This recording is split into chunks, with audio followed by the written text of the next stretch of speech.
black sky, and we've got a car coming.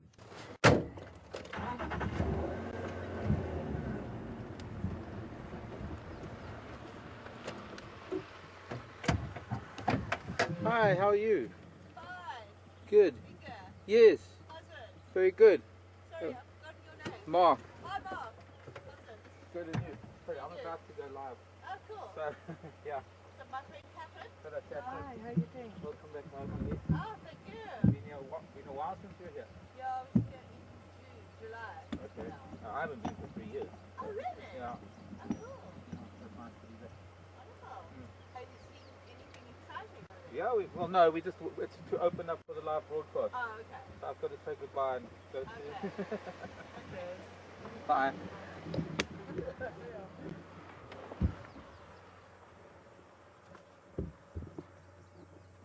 I'm guessing that I've delayed things a little bit. Sometimes unfortunate or unexpected things happen. That was one of the owners of Djuma. That's Yuri's sister Inga, and we've often talked about her house because we were allowed to stay there many years ago. Anyways, that aside, we're on an afternoon drive. Welcome to a lovely hot summer's afternoon here at Djuma Game Reserve. We're about to see what we can find for you in terms of Africa's wonderful wildlife. And I think we'll leave the lion for a little bit later. It's going to be hot. I think if we get a chance, we're going to start looking for some of the elephants that were around today. And that would be a good thing to do because it's hot. Go to some of the dams. They might be swimming, they might be mud bathing, they might be cooling down. Brian and company, some company are with me today on the camera. And Viam is in final control. Other guys are going to be getting ready for fireside chat after drive. So let's go see what we can find for you. It's getting very bright. I need to dim the UV level a little bit.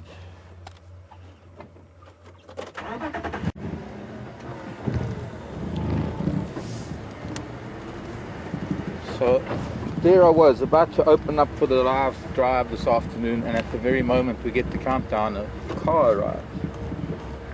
And this is not really a place where a civilian car is allowed to drive unless of course it's the owner of the property. So I had a feeling that it was Inga. It suddenly dawned on me that the only one would be Inga, but I didn't recognize her because she was in the passenger seat. And I only saw this lady in the front driver's seat. And I thought, but that's not Inga.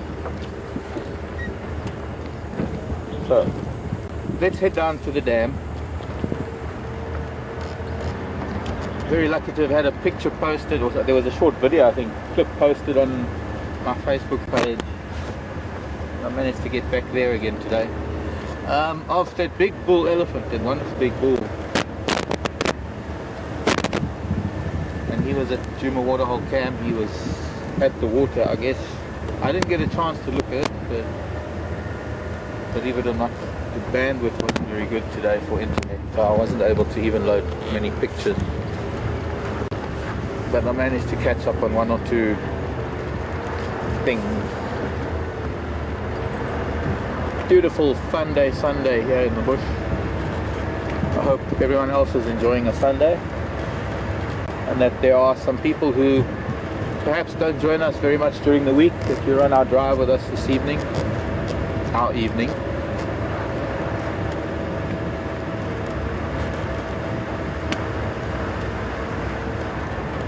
And if you haven't caught up, let me try and fill you in. We've had some perfect cat weather the last few days. Just overcast, no rain, just sort of cloudy, cool conditions. Maybe a little bit of humidity. And cats everywhere. Karula and her boys, and Mvula. Then there've been the Birmingham males, 3 of the Birmingham males killed a buffalo 2 days ago. So we were with the buffalo this morning, or rather the lion that were eating the buffalo. Not much changed. They've eaten quite a lot of the carcass. They were still happy to just, well, I wouldn't say happy,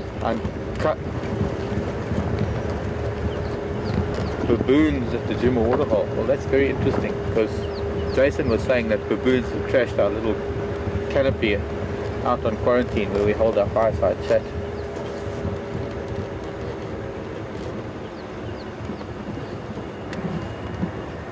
Yeah, there they are, a baboon troop. Now I wonder. Very interesting that a baboon troop has arrived. Probably ventured from there. This is the first time we're seeing them. We've got big kudu. That's a very big troop. This is not the Gari gang. This is a troop that's come in probably from one of the other properties, and because of the greenery and the amount of food that there is, that they can actually spend more time. I'm not going to go too close because it seems to be they're shy. If we stop here, they're starting to stop and sit on the wall. We don't want to chase them down the bottom. Very nice with that kudu as well in the background, young kudu bull. Lots of buffalo bulls at the dam, wallowing. I suppose they've been playing with the camera. Now this is a different troop to the troop that used to live here, which was only a few individuals at the end.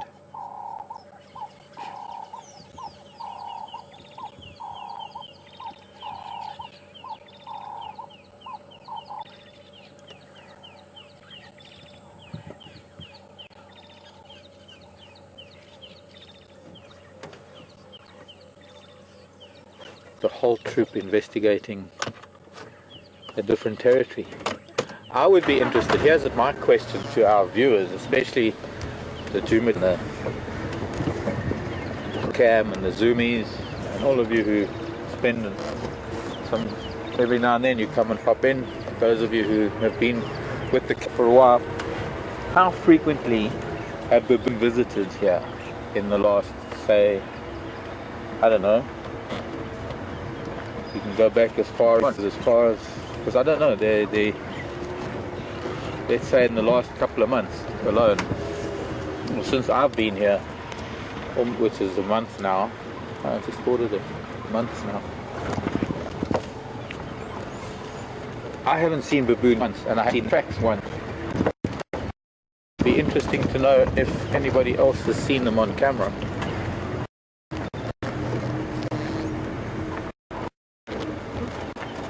And I'm sure that in driving around, because we're always driving around our boundaries and we're looking at tracks, this is a large troop of baboon. They're heading back down the Mulwati River, so they probably come from Little Gari all the way up the Mulwati. And I'm sure that when we get down to Twin Dams, we'll probably find their tracks coming over from a place called Baboon Pan, funnily enough. Look at this kudu.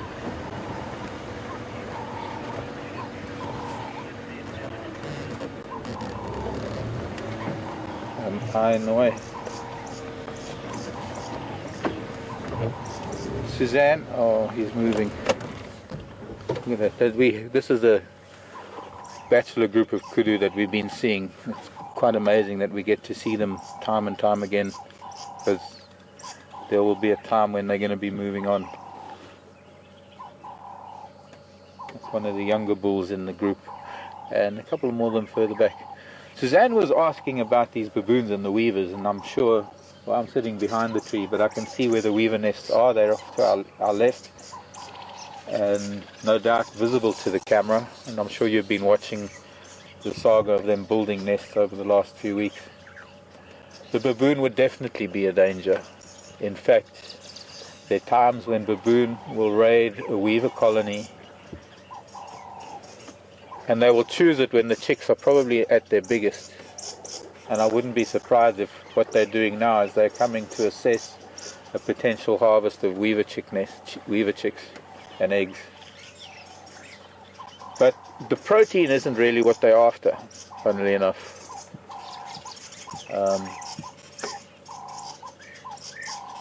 Evidently, when they're raiding these kind of nests, it's more the stomach contents of the weavers that they're more inclined to go for. They've learned that there's a higher, I suppose, not higher, there's a lower glycemic index. Excuse me.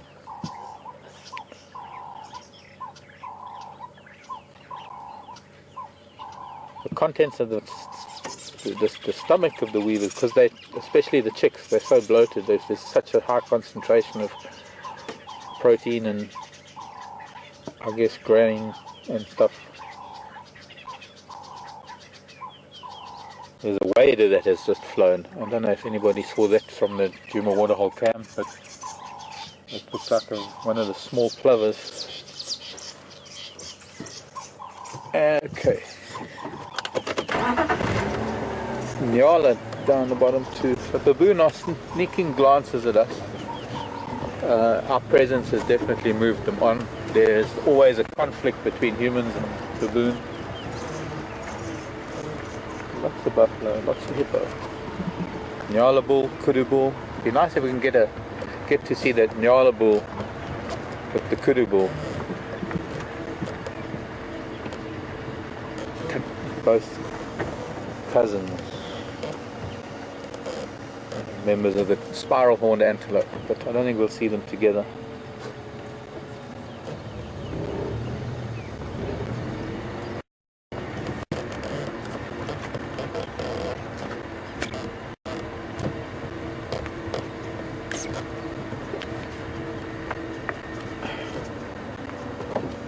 A little bit of a precarious position for this kudu bull, and he's a youngster.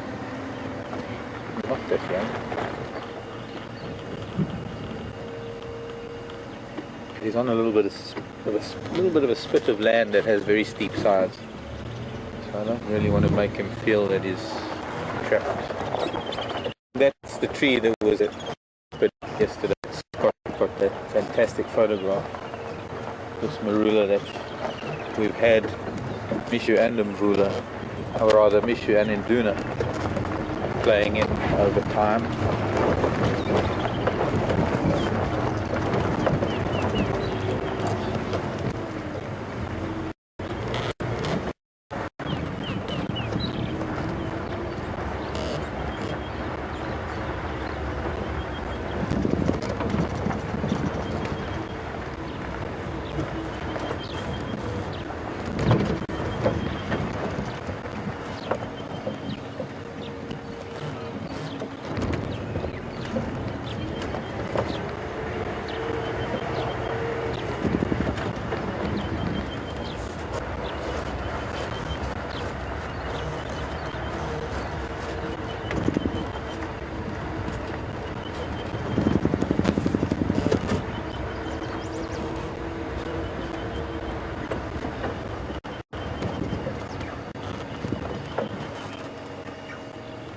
Lizzie,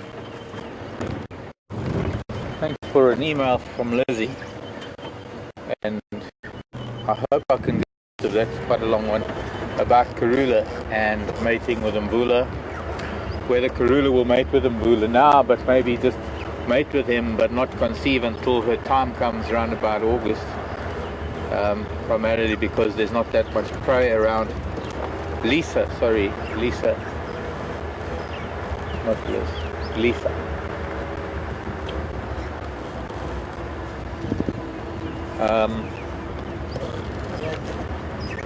I'm not too sure of that, I have to be honest. A leopard's birthing it isn't really that dependent on season.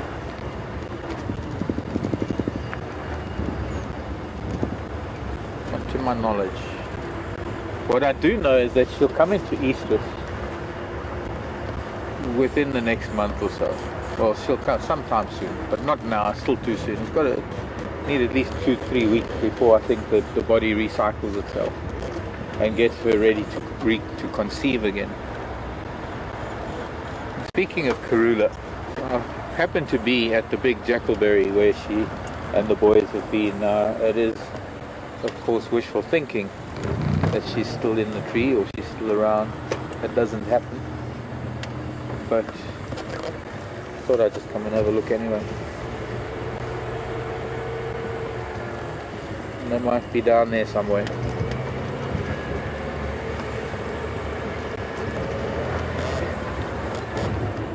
Well, I saw the tracks of that big bull elephant. He must have come down Central Road and headed for the dam. So he would have approached the dam as you're looking out from the. He probably would have approached from the right, from the south. And I'm guessing that he's continued on, perhaps north of the dam. North of the dam there's a lot of mud, and he possibly would have had a wallow up there, or a mud bath more than a wallow. Big bull elephants don't wallow, really.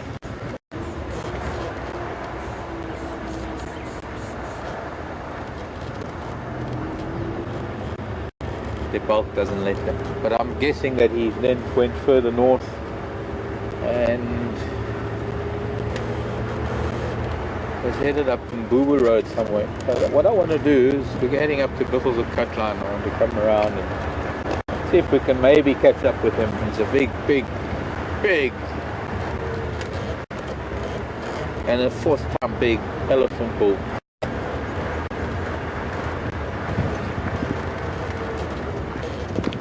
I think he must have been out there maybe 2 hours before drive, sometime around there, early afternoon.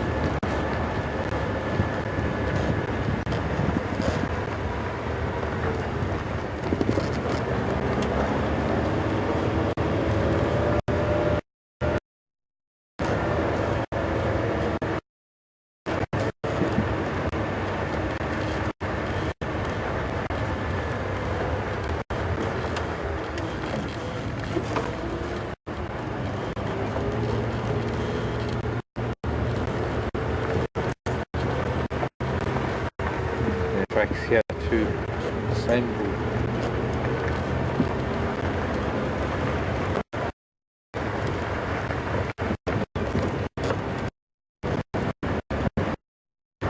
These are the tracks from this morning of him going into Djuma from north.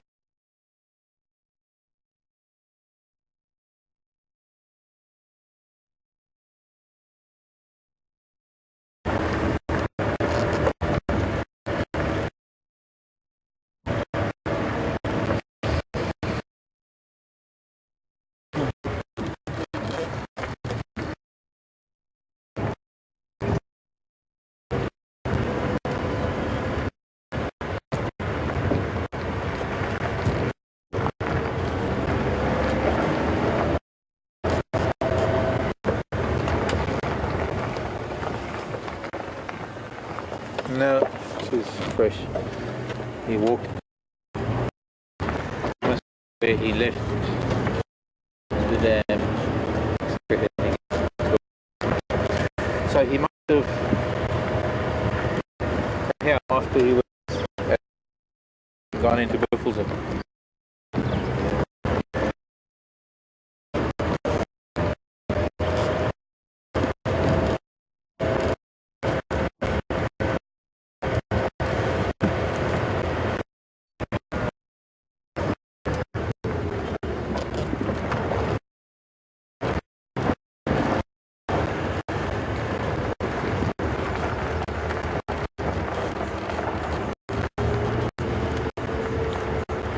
Push that a bit straighter.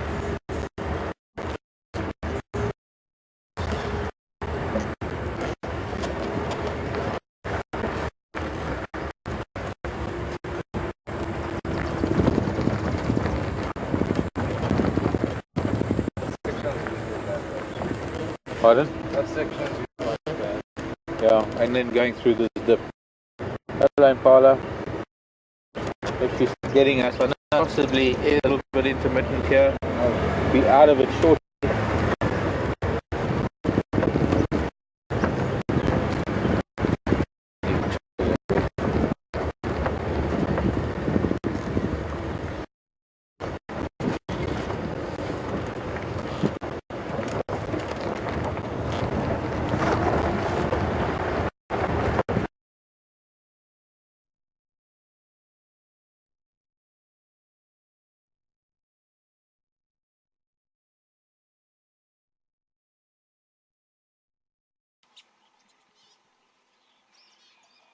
That's probably one of the deepest little drainage lines we have to go through. There was a drainage line that leads up from that dip, or that creek bed, I guess some people call it. Just where this main road crosses through it, and on our left is the property known as Biffle's Hook.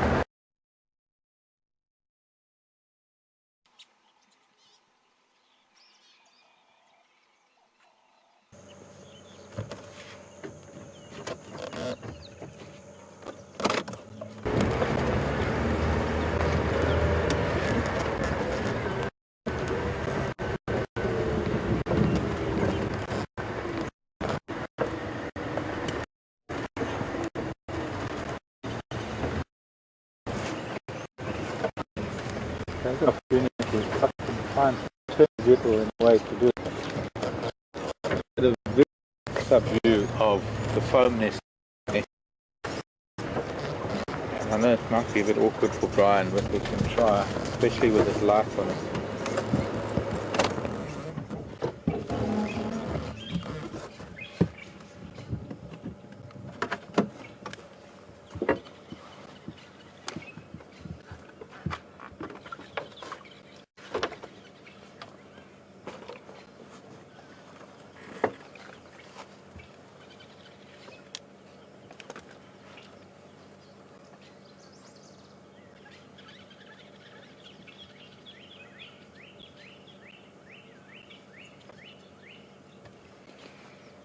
I don't know if it's quite coming across, and maybe you can play a little bit with apertures to try and define a little bit of texture, but it's almost like a foam. There it's almost like the surface of the moon, but it's just almost like a meringue foam insulation kind of thing. But being quite a fresh nest, it's probably still got a lot of eggs inside, or even maybe the hatchling tadpoles that are just starting to, from this heat, starting to squirm around. And I would just love to see a little bit of a droplet at the bottom there, because as they start squirming around, the inside foam that hasn't dried to that meringue consistency, the inner foam is still very, very wet. And as soon as the eggs hatch and they start swimming around and popping those bubbles, condensing that foam, it forms these droplets that breaks through at the bottom, and invariably there's water underneath it, and the tadpoles then, probably a dozen per droplet of water, because they're so tiny, drop into the puddle and begin their life.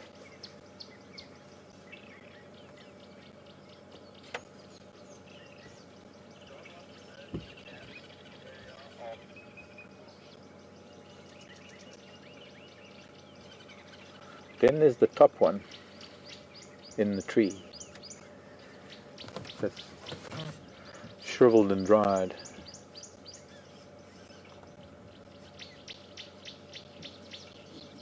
And that's clearly, that's hatched, because it's starting to go a little bit yellowish, and I'd say that most of that has even been washed away by the last rain. That's another thing, that with continual rain, when the rain comes, it actually helps to wash the foam back into the ponds, and sometimes it just coincides with the tadpoles hatching.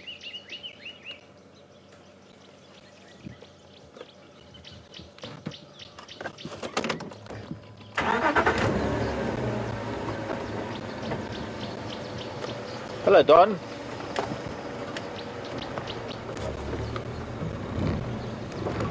Greetings. Wanting to know about that today for farming, for conservation purposes. Well, then, a long time ago, before this, the nature reserve that it is, there were a number of private-owned properties who were separated from each other by fencing, whatever type of fencing that might have been, whether they were trying to do cattle farming at the time, or whether it was they were just hoping to maintain it in its wild state at the time. But there was a very strong "this is mine and this is yours" mentality, where the way to demarcate it was to run it down the boundary, which is why we have so many roads that are really, really straight, that are called cut lines, because it is the line that cuts between two properties. And it might sound like I'm getting off track, but the point of the story is that when these properties were all fenced in separately, they all had to maintain their own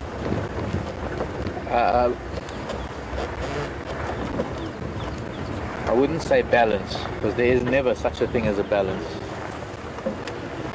but they had to maintain, or they had to manage the property according to the size of the property and according to the animals that lived on that property. So water, it was a requirement, because the animals were no longer able to get to other water sources. When humans first fenced them in, a lot of dams were built so that instead of having to dig boreholes and put up windmills, there's sufficient rainfall here that in the wet season, the amount of rainfall that occurs can fill up the dams, and they will hold through most of the dry season. And all it took was actually just building an earth wall across one of the drainage lines, so that when there was a rain of more than 100 millimeters after your first rains had fallen, that those drainage lines would fill up and the dams would fill up. So yes, I suppose in some sense that the answer is yes to both your questions. They were created for, whether it was for farming or conservation. The fact is that the dams were created at times when these properties were fenced in. But those fences were removed many, many years ago. In Sabi sand, already before the 60s even rolled around, the internal fencing of the Sabi sand had been removed, and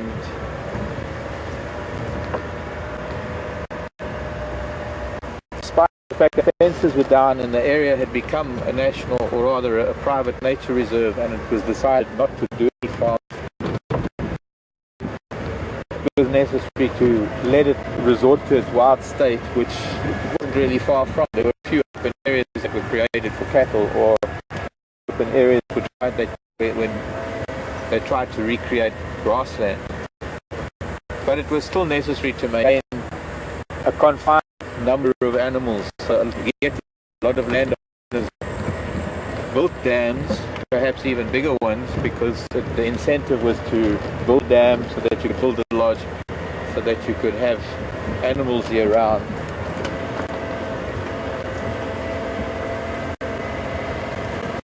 Interestingly, things are changing over time, and one of the things that has come out of it, I suppose in human terms, a natural disaster that occurred in 2012 when we had excessive flooding. There were so many dams that burst because they were never built to withstand the amount of rain and the amount of pressure that was exerted after so much rain fell in such a short period of time. And there was more than 2 years worth of rainfall in an 18-hour period. It was beyond belief. It was, I suppose, just as we just the naive humans that we are, thinking that nature has given us its worst. But a lot of those dams burst, and now that the fences are down with the Kruger National Park, and because the Kruger National Park has quite a say in what happens to these private reserves, albeit them being private, the whole idea of opening the fences with Kruger was so that it could be managed as a whole ecosystem rather than individual little pockets where everybody can have their own dams, and the implications of having dams are lost on the need to have animals all year round. So the Kruger has come back and said that a lot of the dams that were damaged in the 2012 floods are no longer allowed to be rebuilt because ecologically they weren't sound practices.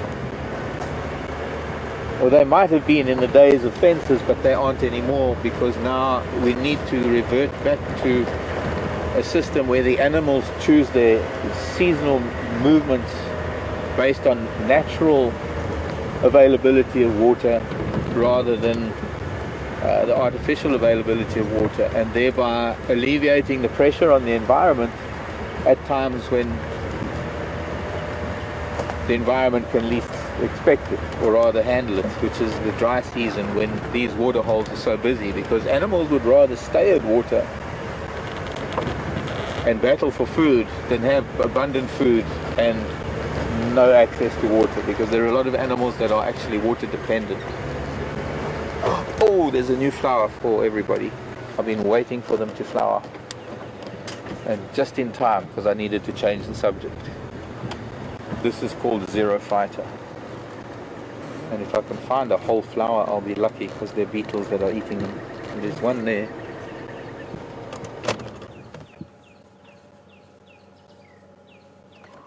They're actually a mauve color. I'm going to try and move while you zoom in. It's not going to shake a little bit because I need to be able to angle the camera with the vehicle. I've got to manipulate both. No, and I get in the way. The leaf of the plant is absolutely obscuring that flower, but there's more.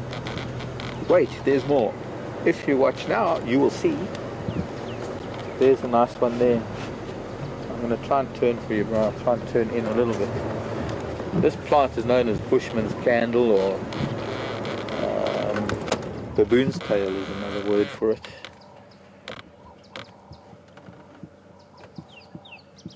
Long fibrous stalks that are fire resistant. And it's beautiful, it's almost mauve, pale lilac. Really beautiful flower. You can Google it. I'm not sure, I can't remember which species of Xerophyta it is. Xerophyta.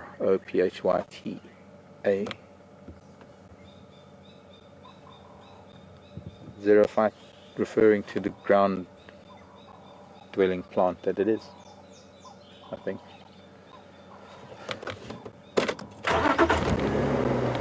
Well, if these are flowering, then the rest of them are going to be flowering elsewhere around Djuma, and I'm sure we're going to get to see a flower full on. But I wanted to share my first baboon's tail flower with you. Sunday flower, 5th of January. Is it the 5th or the 4th? The 4th. May the 4s be with you.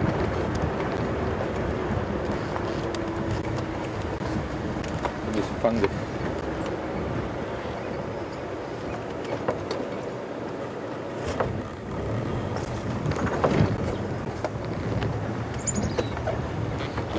Dwarf mongoose shouting it up. There was something moving.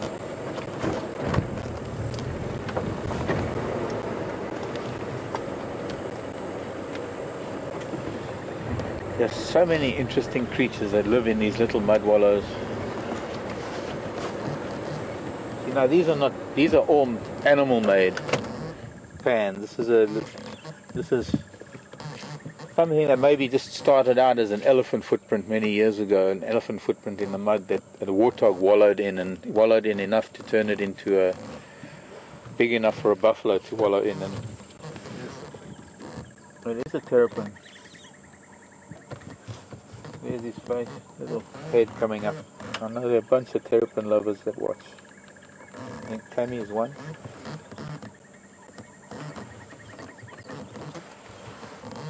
Turtle people. And find others.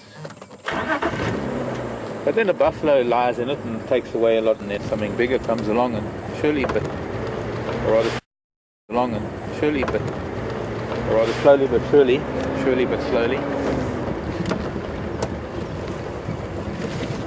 It gets quite deep, and the deeper that it gets, the more life can live in it, because there are a number of things that live in these ponds that can only hatch if the water depth is deep enough, if the hydrostatic pressure is deep enough or high enough. Because it's no use being a seasonal animal, being something that has to hatch from an egg that has been rehydrated after it's been lying in the dry clay for so long. Look, there's another xerophyte flower facing us. We need to get that one without anything obscuring it.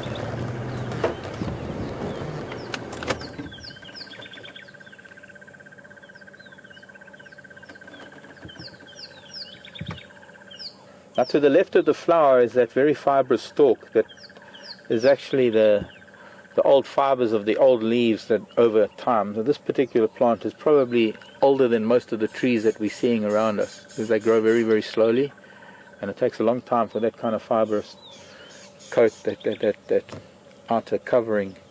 It's basically its bark. It's really a unique plant. It's not like anything else. But that is actually fire resistant. And there are stories that I've heard, but I have never seen it happen.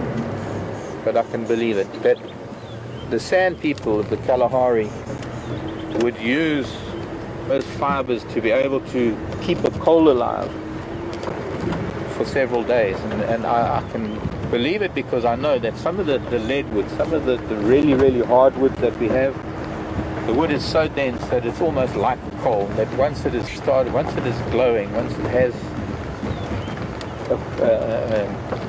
fire, but without the flame it'll just smolder and it'll just burn slowly for a long time. There are times when there are bushfires that trees get burnt, and the logs can burn for 2-3 months on end. Not burn, but just smolder.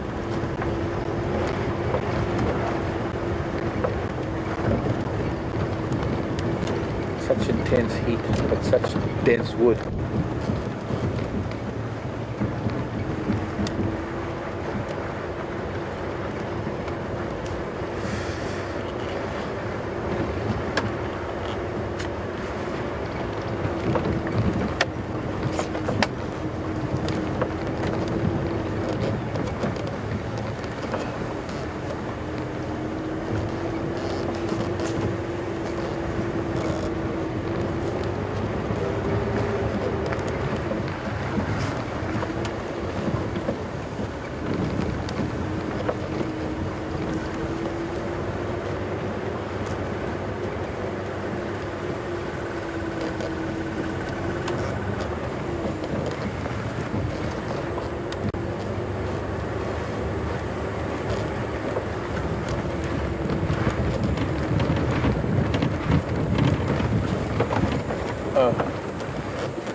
Jelly. I think the jelly. Asking a question about ground hornbills. Because we see other hornbills in York. Jelly in York. See an algae film developing now. This is Quarry Pan.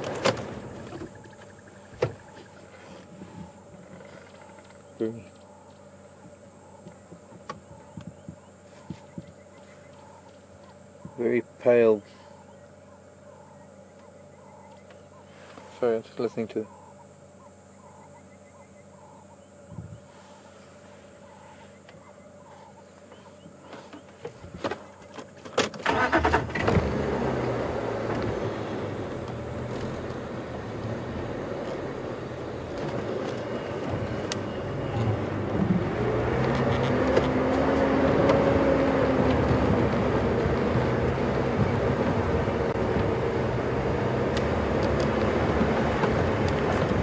Hot summer days, stagnant water, algae develops on the surface. Some of it can start robbing the pond of oxygen and can actually lead to toxicity.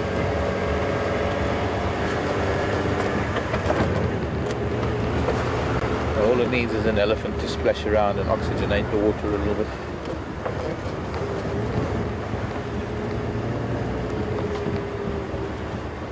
Buffalo and elephant trade.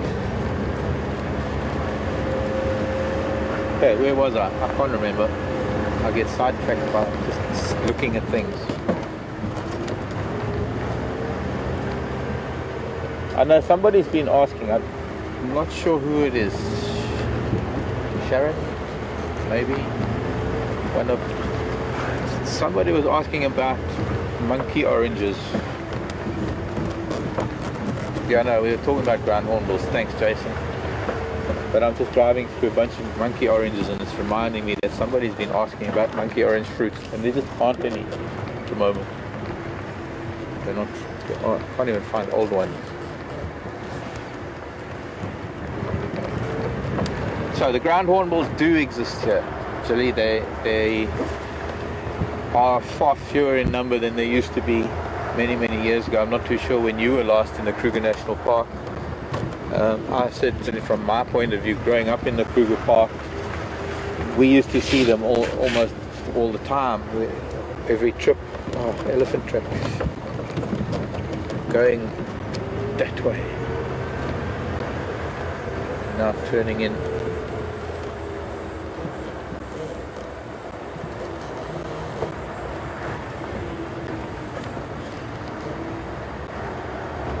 More tracks.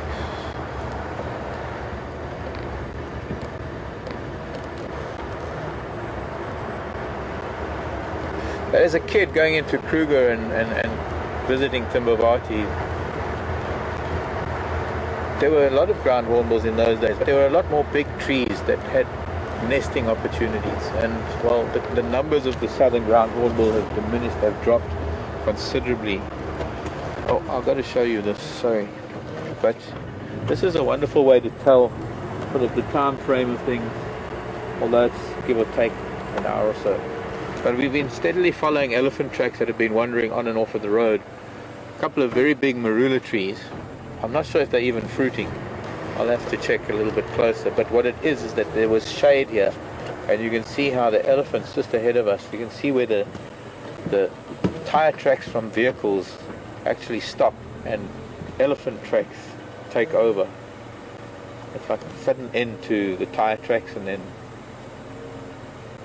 just elephants standing and milling about for quite some time. So I'm guessing that they were here earlier this afternoon when it was still quite hot, probably just after lunch, our lunchtime, and they were napping and just standing around. I think both of those marula trees are male because I'm not seeing any fruit.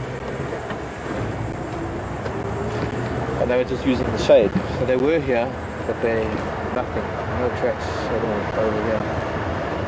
It's almost as though they walked deliberately to those two marula trees and they either went that way or that way. But I know soon enough we'll go into down Central Road to have a look. We saw some ground hornbills a little while ago, but we could barely see them that well. They're very shy. We found them actually not far from here, but we also had them on the boundary, I think, with our neighbouring property, and we couldn't follow them deeper in. There were 4 of them, I think. And nowadays they are so far, or spread out so far, that families maintain very large territories. And I suppose it's not so much that they have large territories, I suppose it's more a case of the most important thing is that there are far fewer of them because there are far fewer nesting sites. A lot of people don't understand the consequences of making campfires every night. And that's all well and good if you're around at a place and you're there for 1 or 2 nights and you use a couple of pieces of wood here and there. Especially considering the amount of wood that gets destroyed in the natural fires that burn through areas, or even the controlled burns that happen. But dead wood is very important to the environment, and so are big trees with big holes in them for the ground will nest in.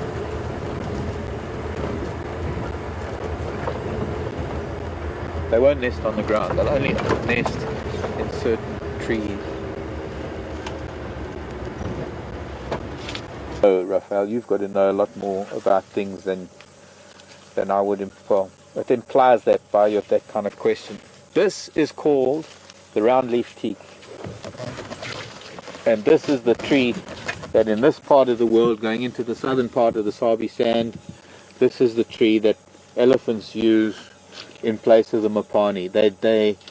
They farm it in exactly the same way. They crop it, they keep it fairly low cropped so that it recoppices a lot from the base, so that they can get to these long stalks of leaves that start growing, that instead of being a tree, it actually starts becoming a bush. And those long tall stems that come out of the recoppicing every single year are exactly what they want to get to the bottom end of the bark. And that's what they do with mapani. It's what they do with a number of different trees all the way up through Africa, and it's remarkable to actually see the variation of species that elephants use depending on where they are. So we're too far south for mapani, but here we have this is the round leaf teak, and interestingly, if I can do this, if you don't mind, I broke a leaf. That's one leaf.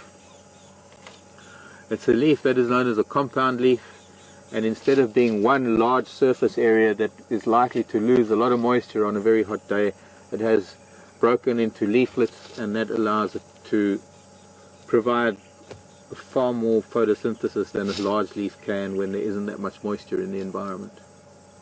I don't know, I guess there are other reasons. I'll think of them as we go along. This has been chewed a lot. These leaflets have been chewed quite a bit by insects. But the elephants are not so much after the leaves. They do eat a few leaves, but it's mostly the bark that they want from it. And I wanted to find, there's a nice leaf, a leaflet that's almost round.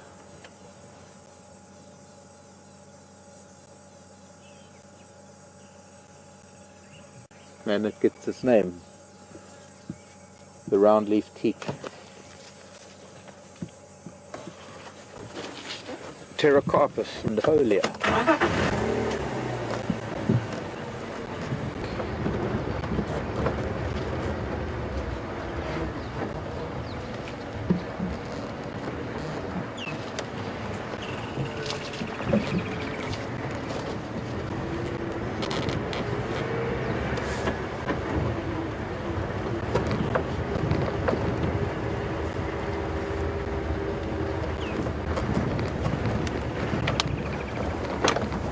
What I did with those shades, damaged. Don't need them anymore. It was very bright when we started, but now this wonderful storm that seems to be way over in the northwest. I suppose this blowing over maybe Hoedspruit, Zanine.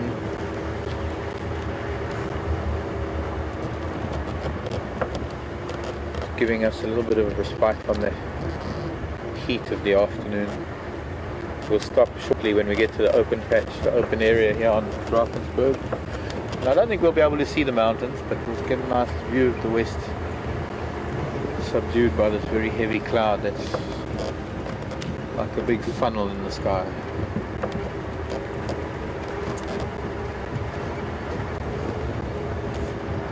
Changing fast, the weather. Not surprising given that it is full moon. Old giraffe tracks going the other way.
Copy that, thanks.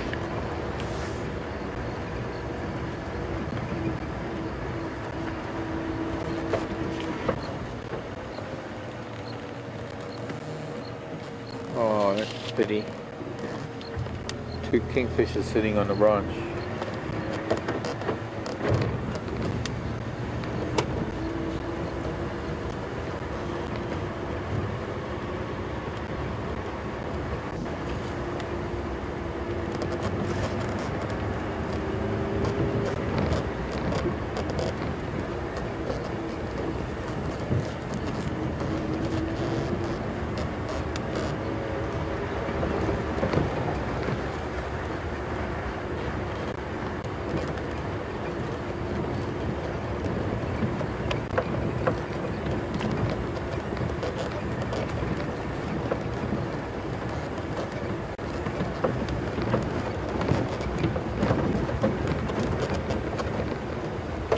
Oh, two bee eaters sitting on a branch.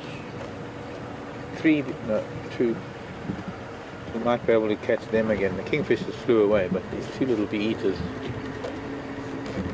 Oh, they split up, but there's one. There is one. If I can just get a clear view of it. Oh, yes, go sit next to your mate. There we go. And stop, because there they are.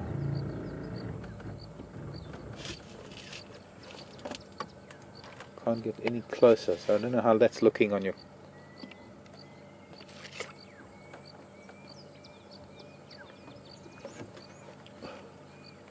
Come closer. What we need is a pale background.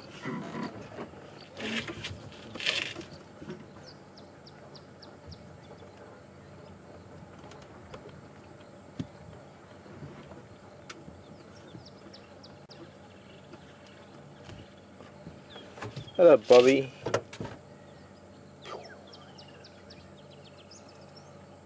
Look, the other one's asking, give it to me, give it to me. It's called a bee. The other one's going, give it to me, I want it, I want it. Just come back with the bee. And, oh, no, swallowed it. I caught it, I eat it. Could probably do some nice dialogue with these two little ones. Very nice to actually watch them, because they'll invariably come back. If a perch is successful, if they're catching things from a particular perch, and what they're doing is they're actually hawking on insects in the air, and generally it's a lot of things that are higher than them, because when insects are flying above them against the light sky, especially against the late afternoon sun, the membranous wings might as well be a bright LED, because they're so highlighted. So very often they'll sit in the same branch and they'll hawk insects from the same branch, but if it starts getting unproductive, they will move on to another branch.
Hello, Don.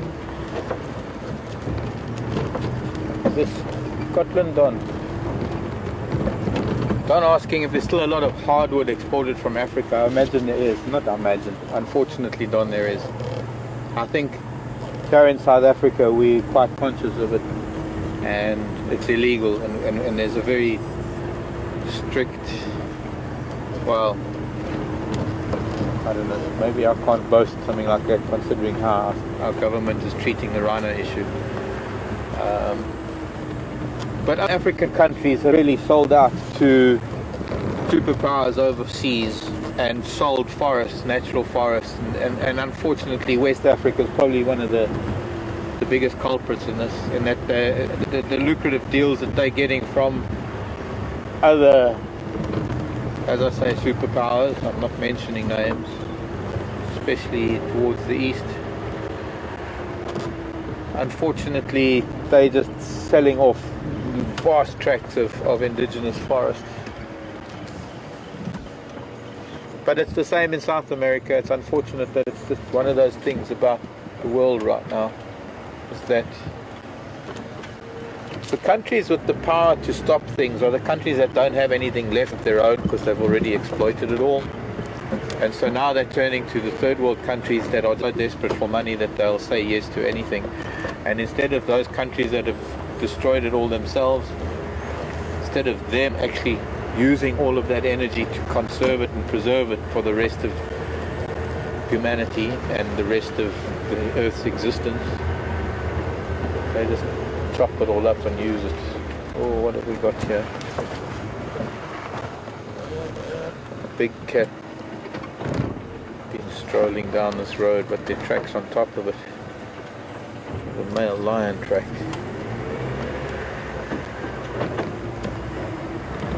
I heard them talk about it this morning.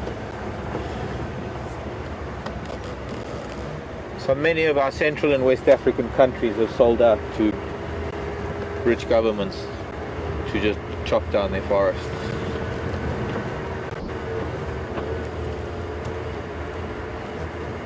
Central and West African countries have sold out, killing it off. We just, as long as people can make money.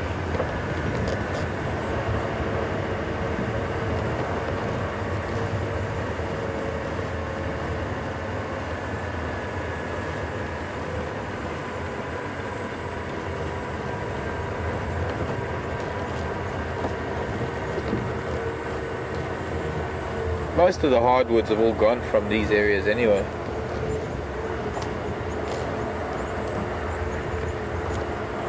The age-old misconception that there's so much of it it'll last forever until the last of it's gone.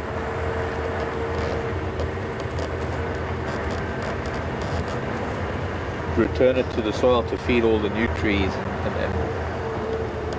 unfortunately a lot of that dead wood just being used the way that it is, we're losing species at an alarming rate. There are a lot of people, sorry, that was just branches from a marula tree. A lot of tortoise tracks on the road, so I don't like it when I hear a stick breaking under the wheel. It makes me nervous. But when I'm looking at the camera, I'm not looking at the road. But I tend to look far enough ahead.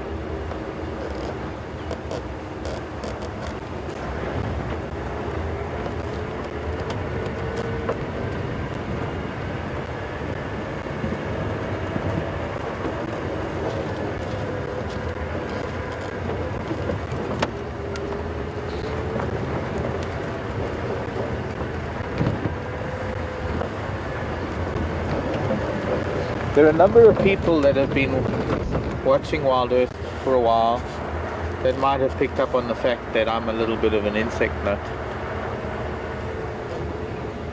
But I mean, it's everything for me, it's all, every aspect of nature, but I am particularly enthralled by the insect world and the micro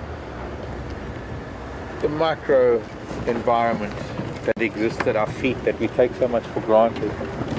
Because it's there and it's just so easy to squish a bug or sweep it out the door, or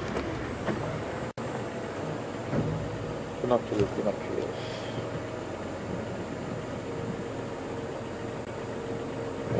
Okay, a tree. I thought it was an elephant on Garibane.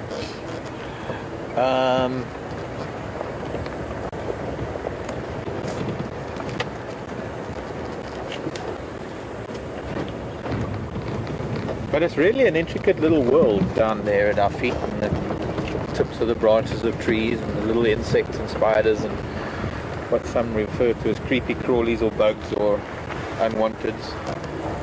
It's sometimes far more intricate and far more interesting, but because that would be debatable.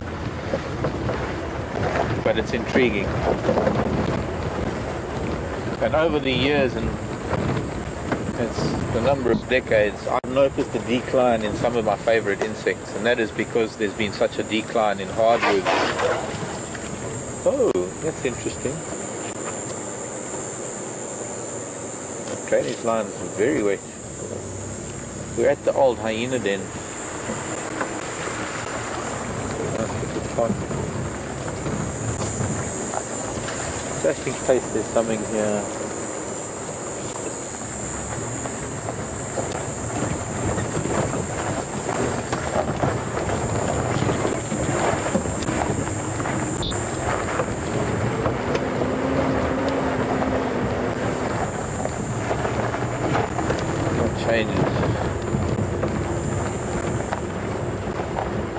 See, there's some insects that, especially some of the prettiest and most beautiful of all beetles, live as larvae in wood for so long that it's decades, that they are sort of on the decline because dead wood doesn't lie around in the bush for that long anymore. Okay, so what I want to do is a couple more flowers. The lovely pink pea flower with the trifoliate leaf that I know we found so many varieties of that. I was doing a plant study earlier in the year, last year. I keep thinking we're still in the same year, but in 2014, the beginning of winter, end of summer. I guess I should go back a little bit because we're seeing the side of the flower. I'll think of its name, I'll get to it. And then there's also this other beautiful, what might be a lobelia.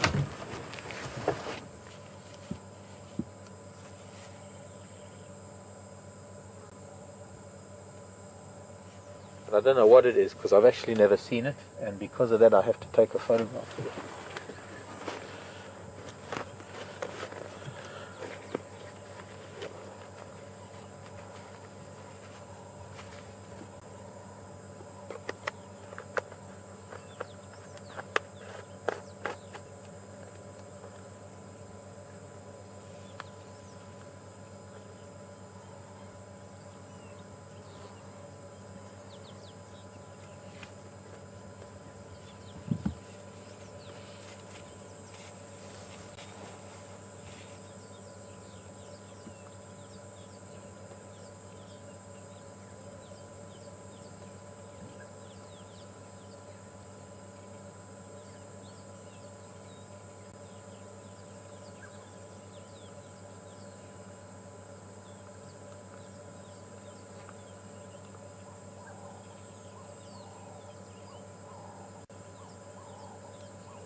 On that one, I thought maybe you were filming me photographing the flower. I was. Oh, you was.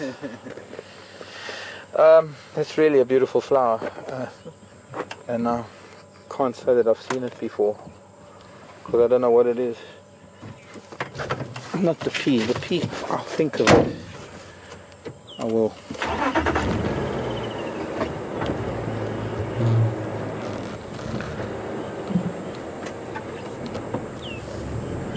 definitely comes from like a bulb or a corm or a tube, no, be a bulb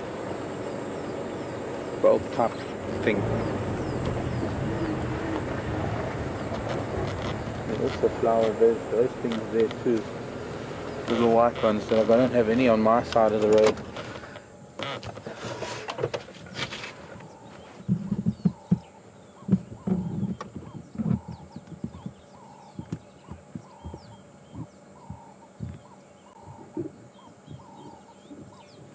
I have to explain something about flowers. That you can go decades, you can go years and years of living in an area, and suddenly a flower will appear that you've either never seen before or you haven't seen for decades or years.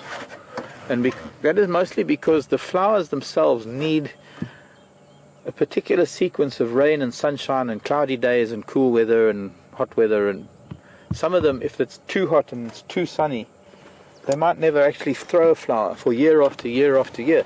And kind of what we're experiencing. Another one, let's go to photograph quickly.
Needless to say, finding 2 new flowers in one little spot for me is very special.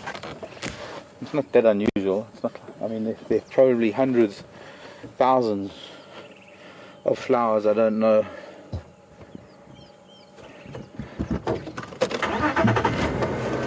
But these two haven't been flowering at all yet. And it's kind of similar as to how I found an orchid some time ago back home, and I still don't have an answer. I've tried my best to find what it is, but there were just such unusual conditions back in November, I think it was, and suddenly there was this orchid that I never even knew existed.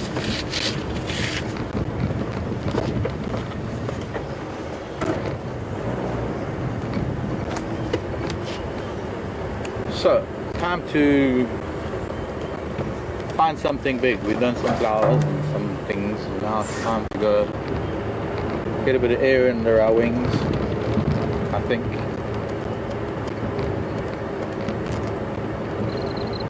We've done quite a bit of the eastern part of our territory this afternoon. This is Cheetah Cut Line we've been on. There have been some ellies here. Unfortunately, they have moved on.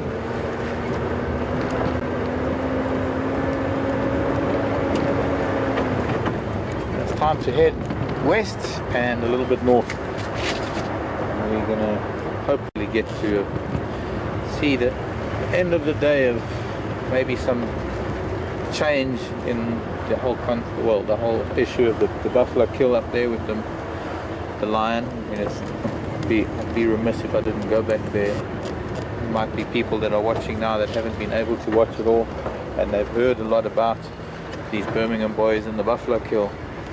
So it's very important that we do make a turn, go and have a look at things there and see what change there is. Having had a very hot day after the morning, and no doubt excellent thermals, I'm sure the vultures have either left or figured things out, or hard to predict what could have happened there today until we get there. And hope we're going to see something along the way.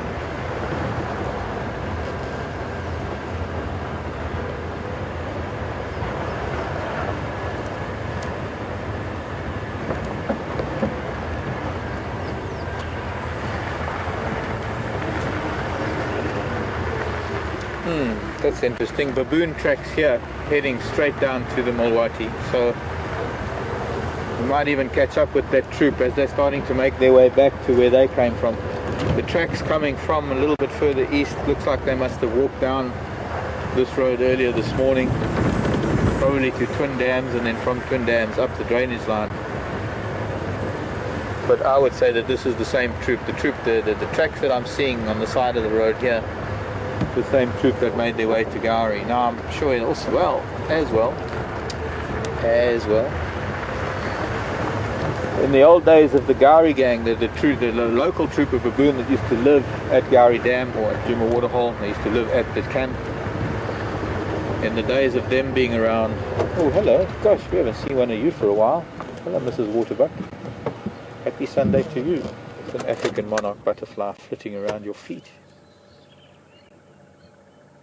Just behind her, along the road, there's actually what's behind her hind right foot. There's an African monarch butterfly in the road. And here's her sister. There goes the butterfly. You frightened the butterfly, Waterbuck. How could you?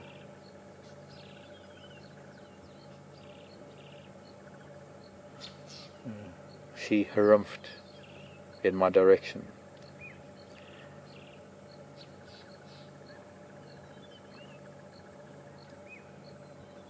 Here comes the monarch.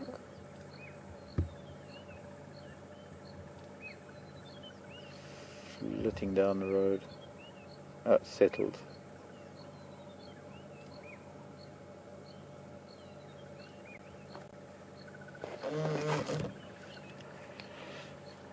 And I know it would appear that the property owner of this property, or the management, have decided to cut the grass, what we call the middle manaki, that little middle patch of grass between the two tyre tracks. And so a lot of the plant juices are leaking out of the debris of the kind of a giant lawnmower. And that's probably what this butterfly is lapping up, the minerals and nutrients from the exposed pieces of cut grass and plant. It's a very good idea to do that. It does help with fire break when the dry season comes along. You don't have this really easy jump for a fire. But also, I suppose most important of all is that the grasses are starting to seed now. We're actually at that time of the year when the grasses are in full flower and turning into seed, and they do clog up radiators of vehicles, and for vehicles that have to travel at relatively slow speeds tend to overheat quite easily and quite quickly. A lot of these vehicles have got very big engines that are designed for open highway driving, not so much for first and second gear idling.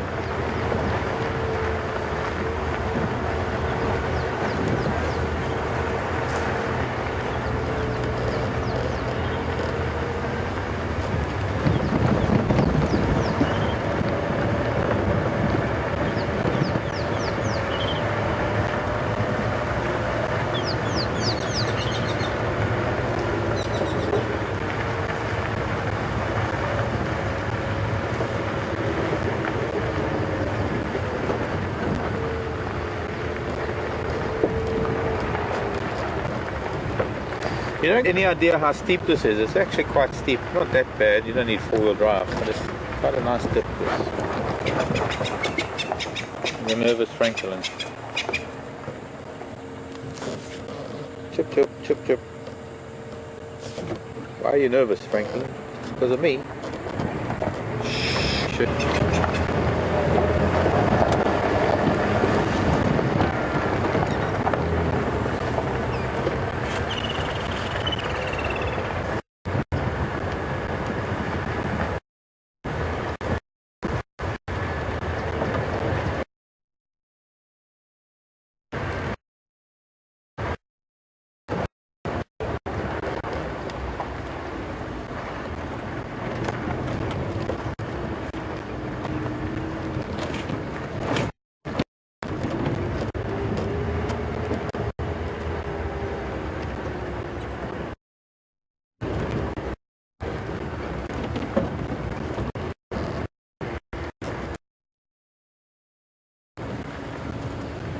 We might even get some.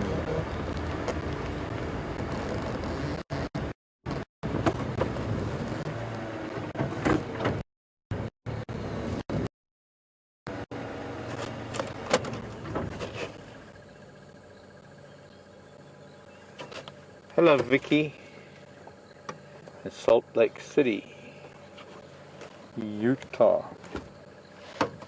Sorry, Vicky, I got to look at something. Vicky was asking how elephants are lying down, maybe, and do other elephants look out for predators?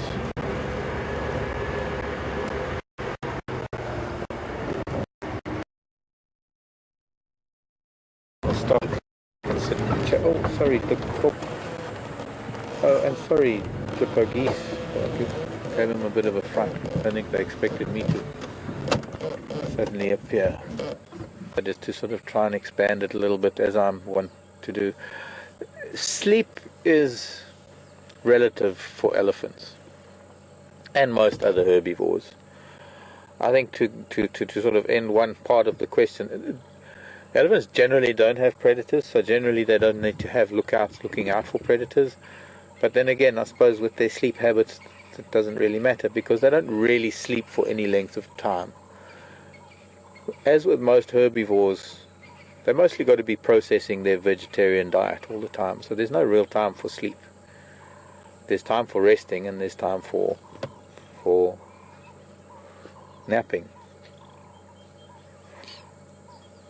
But as far as elephants are concerned, they'll nap for maybe even 15-20 minutes most, but usually 5 to 10 minutes. They'll stand under trees. Maybe they'll stand under the trees in the shade in the heat of the day for a couple of hours, but of that they'll nap for 5 minutes, close their eyes, and the trunk will go relaxed, and they will stand and doze off for a little while, but they won't really sleep. Youngsters do. Youngsters lie down and sleep, and up to a certain age it becomes a little bit uncomfortable for adults to just lie down anywhere and sleep. In fact, it becomes necessary for them, if they do want to lie down, that they find specific places to do that, and usually it's on the slope of a termite mound, or it's in very soft sand or mud, or in the water where their buoyancy doesn't, or their buoyancy sort of lessens the weight of their body on their organs. But essentially elephants are too heavy for their own good, and for an adult elephant to be lying down, there would be a lot, or just far too much weight on its vital organs, that elephants lying down in certain ways are in danger of crushing themselves, so they don't. They can lie on their sides for short periods, and in special places where they can, where they lessen the amount of pressure on the internal organs. But it's not for sleep, it's not for long periods of time. And that's not so much because of looking out for predators, it's just the nature of their lives, really.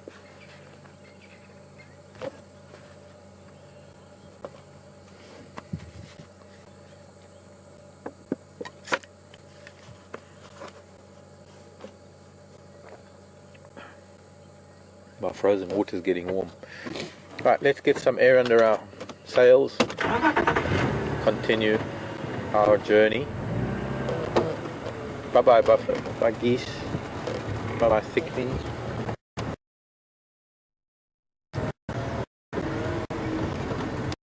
Where?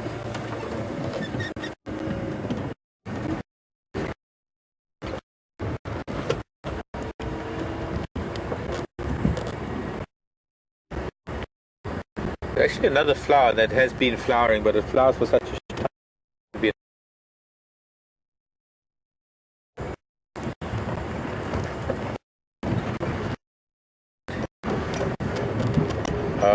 Oh, it's bad. Yeah, I forgot.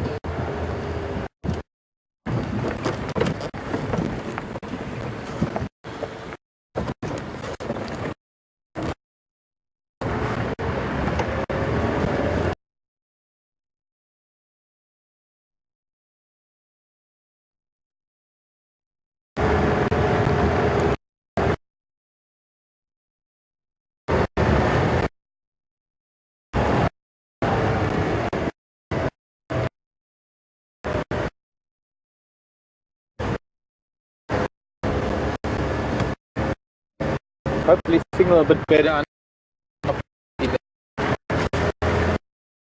Claire. Claire. You're on board with us.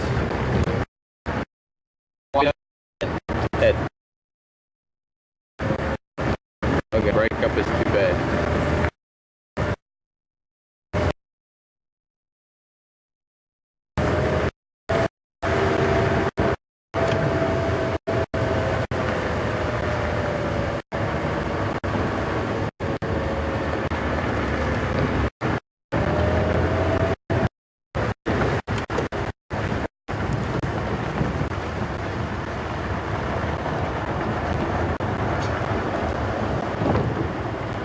Okay, well, let me know when it's looking good again.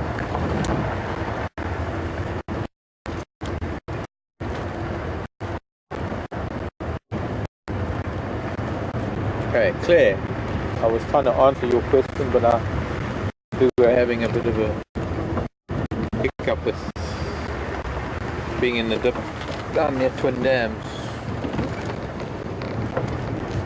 Claire was asking why we're not here. Now, eland are the largest slope in Africa.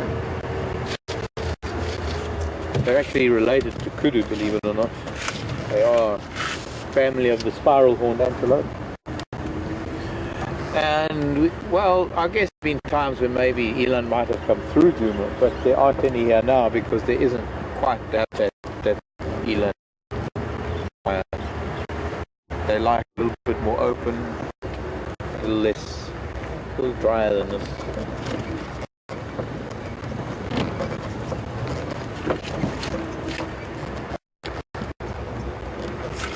But having asked that, Claire, I think I should actually do I've never done it, and something that's just occurred to me that I should do is try and do a search on the distribution of eland throughout the park. There's a Swainson's Franklin. We don't get to see Swainson's here very much. I have a lot of them at home, but a rather pretty Franklin with a very red face and red neck, and they've also got red feet.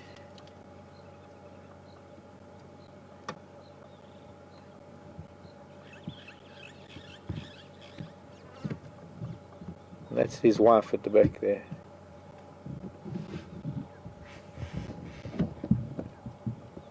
Was it black feet? No, the red-necked Franklin's got red feet.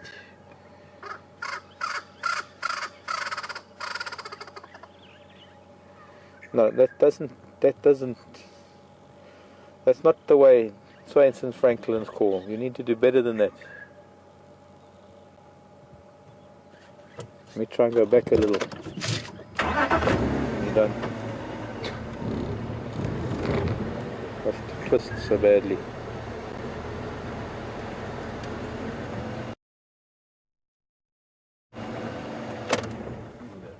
Well, they're just going to run if I try and follow them. Now they think I'm after them, so unfortunately that's what it's like. Sometimes when you see something and you want to see it a little bit better than you are seeing it, and the very fact that you're looking at it and then trying to approach it, it just thinks, oh, I've got a target on my back, I better run away. So you've got to keep that in mind when you're looking at animals.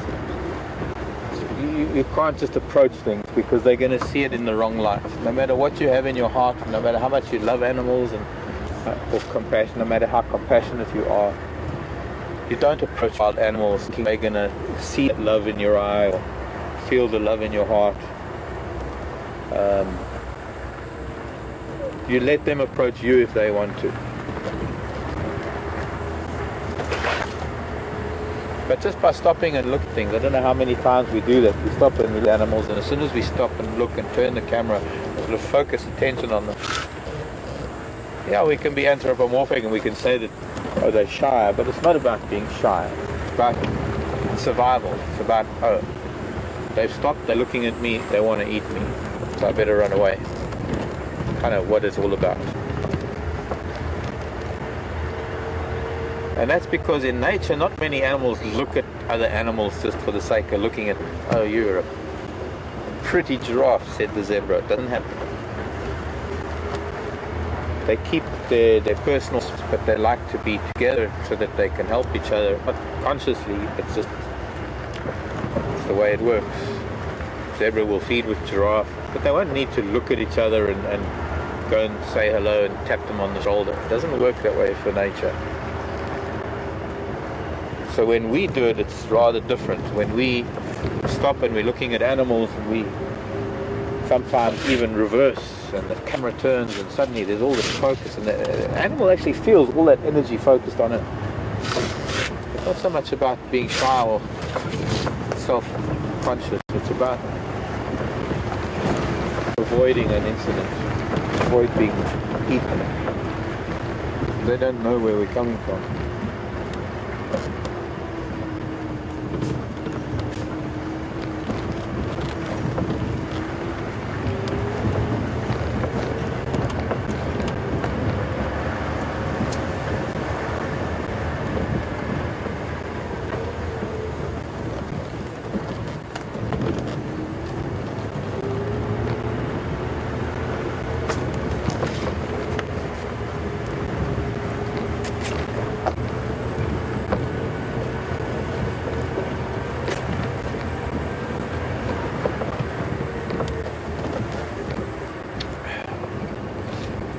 Gotta keep hydrated.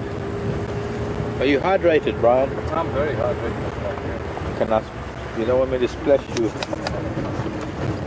with any hydrant?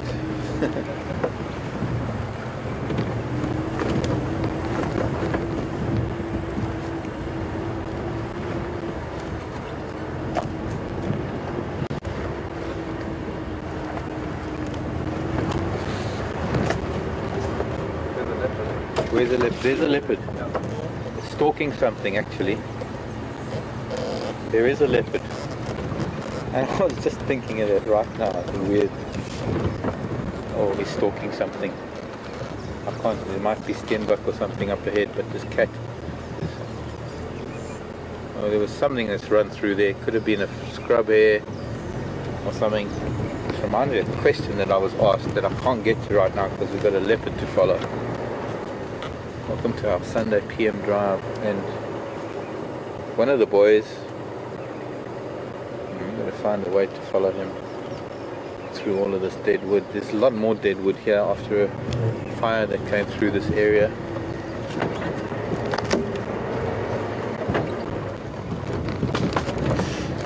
It means I can make noise that I don't want to make, but he's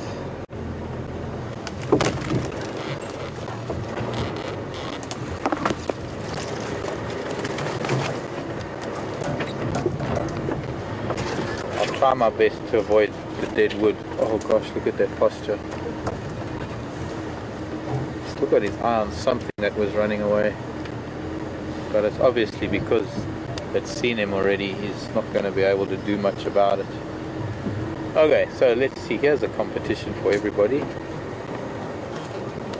He's going to that termite mound. He's heading for that termite mound. He wants to climb that termite mound to be able to see where his dinner's gone.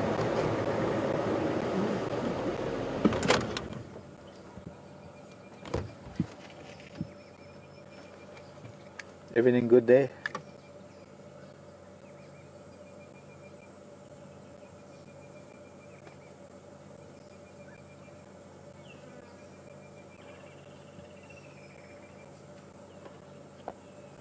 And I was just meaning signal and all.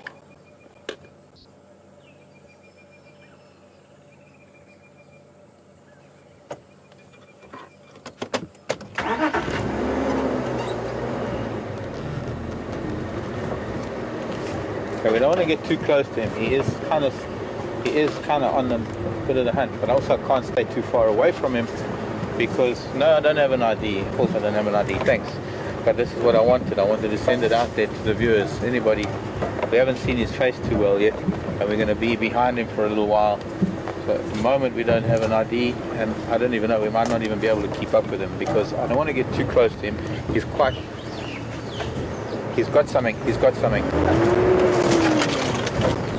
Yeah, he's just killed it. That's why I didn't want to stay close to it because he's killing it. Unfortunately we can hear it screaming, and this is going to bring predators.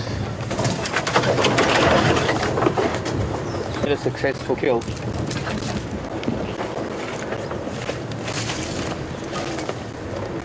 And something might be something small.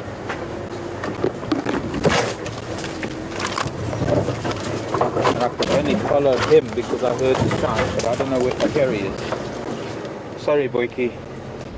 I'm sorry. I didn't know you were so close to me. He just gave me a little bit of a hiss, but he's okay now. He's,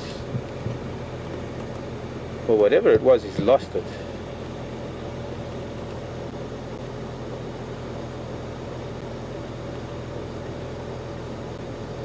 Definitely had something, because it was screaming blue murder.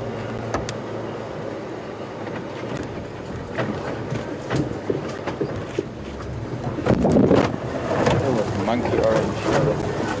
Really, really dense. And I know we might not even be able to keep up with him because this is, look, I'm got a wall of young man. Oh, got my shirt pulling back, everything.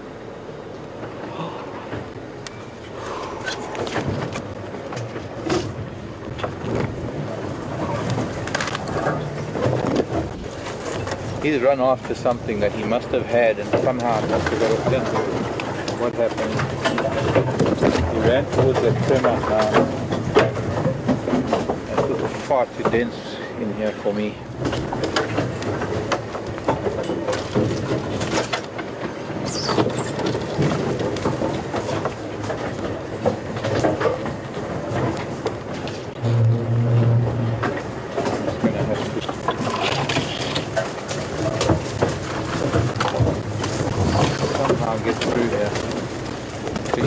Get out of here.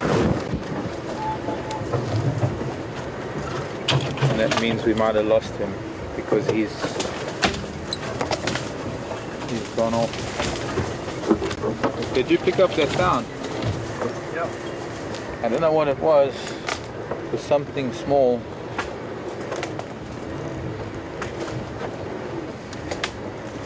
It wasn't a sound that I'm familiar with. MJ, thanks MJ. I think it's quarantine mail. Well, whoever it is, it was, because we've lost him. Because I've only got one route through this, and that is to try and get out now further ahead of us onto Gary Main, rather than try and go back. Sorry, Graham. That was a scratch on your car.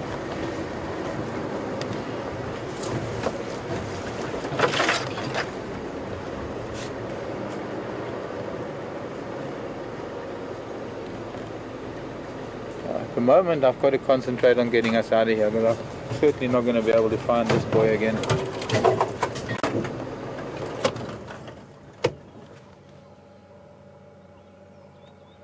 I managed to follow him because I could hear the sound. He did catch something. He definitely did catch something. Why he let it go, or why it got off. Somehow I must have lost it. And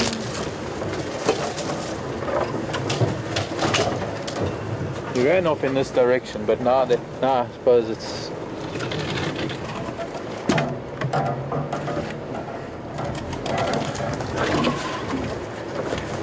maybe just luck if we bump into him again, but I've got to find my easiest way, my easiest exit from this so much monkey orange here, and it's very spindly, and although it's very springy, it all just springs up behind me. It does scratch things a bit. Come this way because of these doves. And here's a burrow that I'm guessing is something like an aardvark burrow, because I've seen aardvark here before. Some fresh excavation. No, not even a burrow. Just sand where somebody's been. Whoa!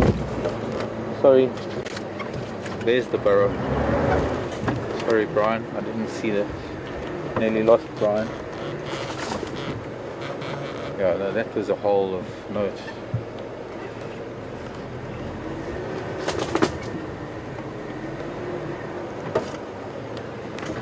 There are a lot of burrows in the soft sand here.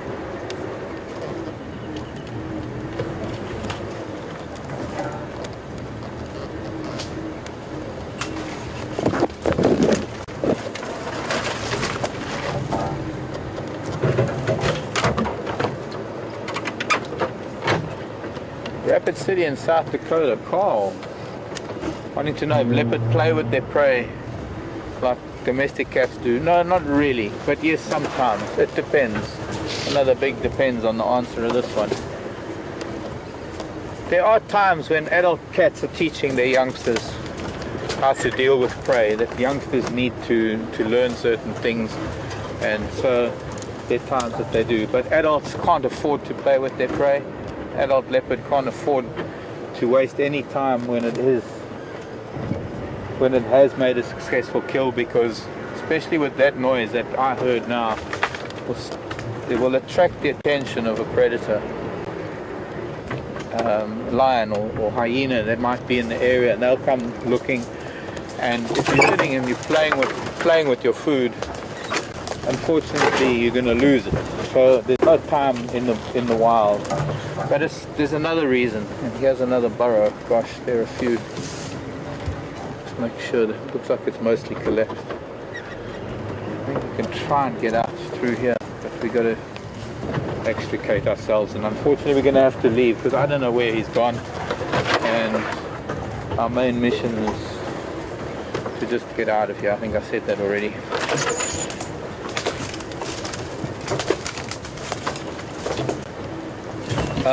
So is that Carl or Kyle in Rapid City, South Dakota?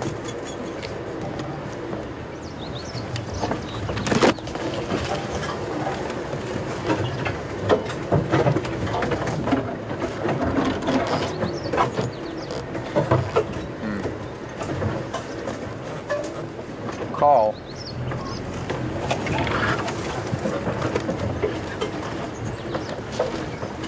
Play with your food in this part of the world, it gets taken away from you very quickly. But there are times when there are cats that are training their cubs that the cubs will do so, because they need to learn about their prey. It's a process that is quite vital, and actually it's more vital and it's more important in things like cheetah rather than leopard. Leopard are very much opportunistic and instinctive when it comes to chasing things. On the other hand, cheetah need a lot more practice, and cheetah need a lot more training. So cheetah cubs need to learn things, and there's a process of or there's a sequence of events that need to happen in the hunting process, or the teaching of the hunting that needs to happen, that requires cheetah cubs to actually play with their prey, the live prey. But as adults, I don't think you won't get it very often.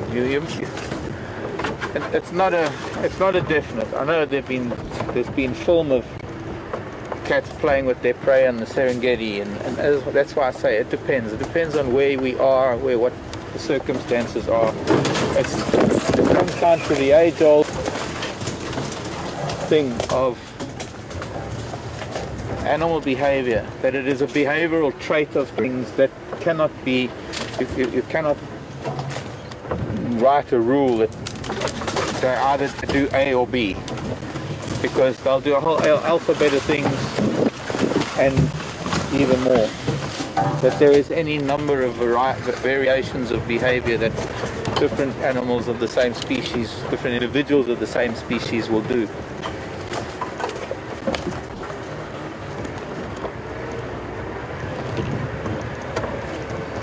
Timing is everything. Well done, Brian, for spotting him. I'm just sort of making things worse because I'm trying to go in a single direction, but I can't, so I'm getting forced to sort of wander down diagonally, and I'm getting deeper and deeper. But we'll get there eventually.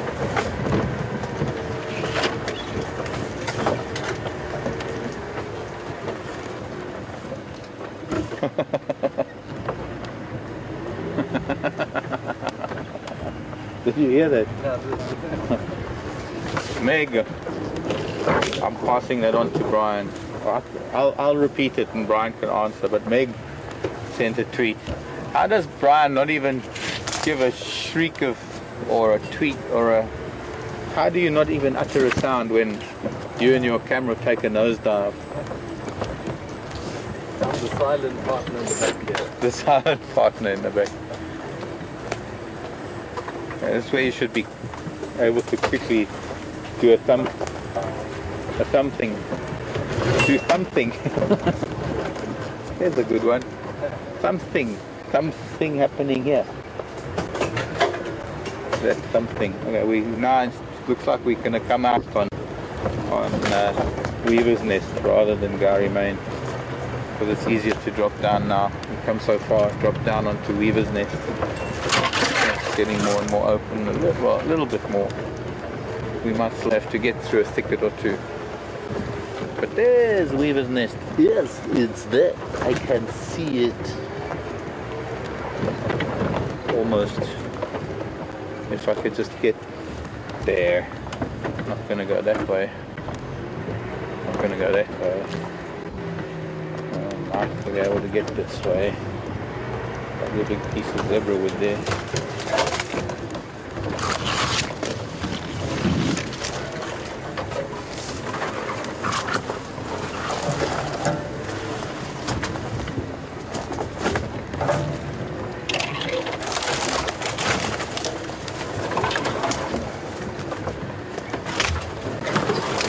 Making you dizzy, people.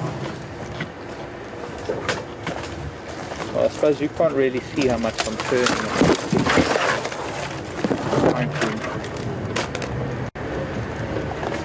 Everyone thinks I'm lost. I'm not lost. Here's Weaver's Nest. I told you, I saw it a long time ago. See, what it is you just got to find your way. I'm very loath to drive over trees and things, so I like to find although we're now going to go through a little bit of a wet patch because of the dark effect here at this steep line. Let's go through an angle. There's no such thing as being lost on 1,000 hectares. It can't happen. I couldn't even get lost in 75,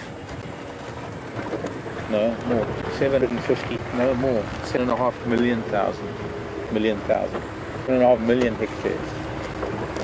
No, that was acres.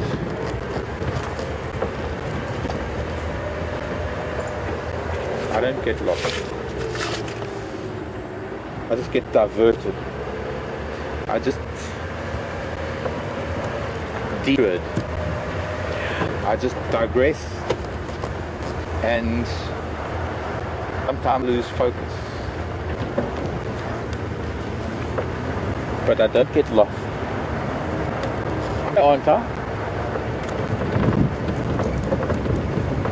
I certainly get confused from time to time. Well, that was exciting. Sadly, it didn't turn out the way I was hoping. I thought, boy, we've got our afternoon made for us. Brian found a leopard. I was just ambling along quietly. It's the perfect time for just that moment when the leopard appeared. About stopping and looking at frogs' eggs and talking about birds and looking at flowers. And when you have that patience with nature, when you have that compassion for everything, when you're about to embrace all that there is, nature just happens for you.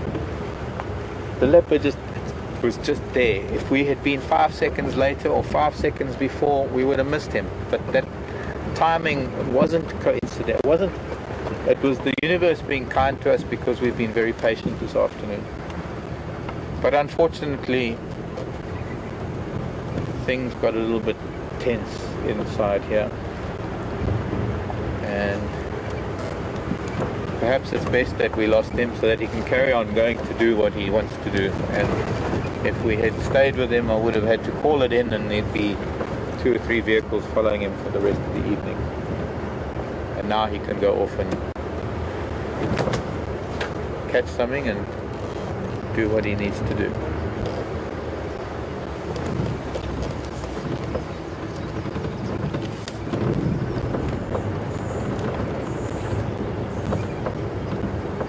I was going to cross the dam and go the other way, but I think we'll just sort of head up this way anyway. I don't think he'll come back to the road because he went in at an angle. He went in sort of to the south, and I'm sure he's gone after something in there.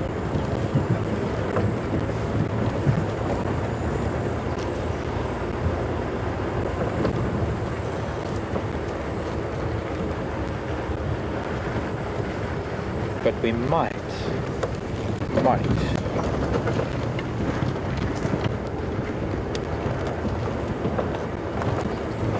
Now to find elephants, says Joel.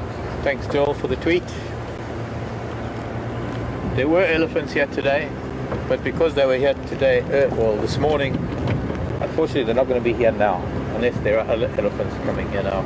But we're going to follow up on those ellies. I think most of them are gone. Certainly that big bull has moved up over onto Buffelshoek and beyond, and there have been other elephants on Cheetah Cutline. So it looks like there is elephant activity in the area again, which makes, or rather bodes well for tomorrow morning. So the tracks that we found this morning were his tracks, I'm sure, coming off a quarantine heading south. I'm sure they were his tracks, and he must have spent the day sleeping up somewhere between, I'd say maybe Philemon's and here, Treehouse Dam. And that now that we've got this lovely cool afternoon, before the hyena wake up, before lion are likely to move around, he's decided he's going to head out there and try and catch something. A bit of bad luck, possibly because that whatever it was making so much noise. He didn't make much of a kill, and maybe he didn't get a good grip on it. Unfortunately, I didn't see. I don't know if you caught anything on camera. Elephant tracks that went to the dam this morning.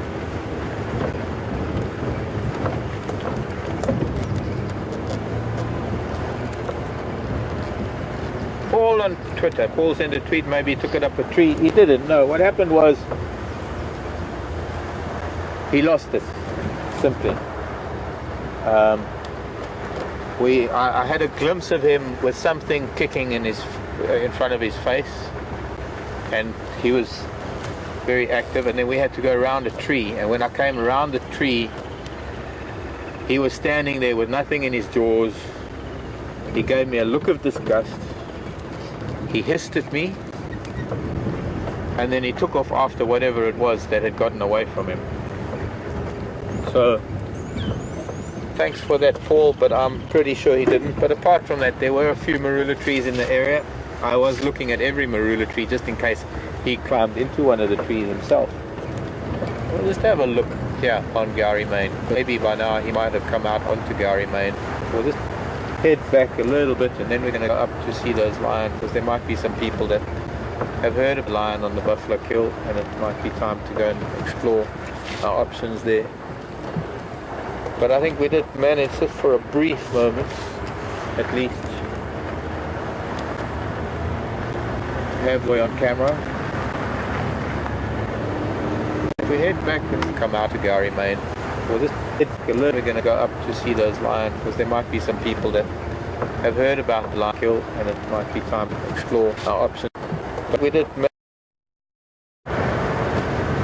Treehouse Dam, where he was coming from. He was coming more or less straight south from Treehouse Dam. Got too dense for me to come out onto the road from the north. So I was kind of compelled to sort of angle to the east come out on Weaver's Nest.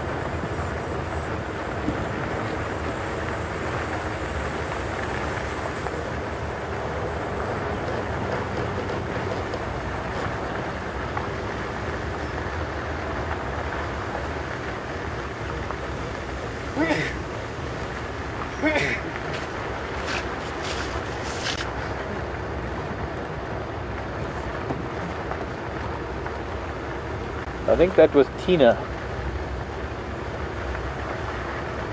He was saying it was Djuma by certain spot patterns on the tail and on the left. I couldn't tell. I don't know them that well. I think there are a lot of you viewers out there. I just want to listen to the radio quickly. Talking about the lions.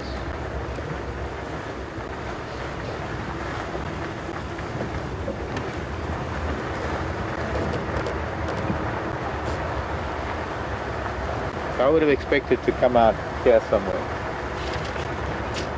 but it was still quite far in. I mean, it's still at least another 150, 200 yards in that we lost him, maybe a bit more. So he might even avoid coming out onto the road entirely. But yeah, I don't know these lads, these lads that well.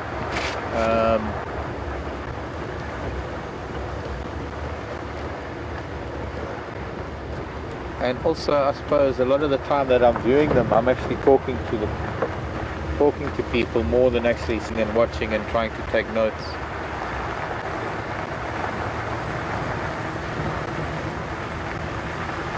And I suppose there's the other side of it. I'm holding back a little bit. In the years that we were filming before, when we got to know Kruger and Mishu and Duna, and we spent a lot of time with month after month after month. It's kind of different. Fortunately now, I know we're going to be leaving here soon, so I'm trying to maintain a little bit of a distance. I don't want to get too familiar with these children.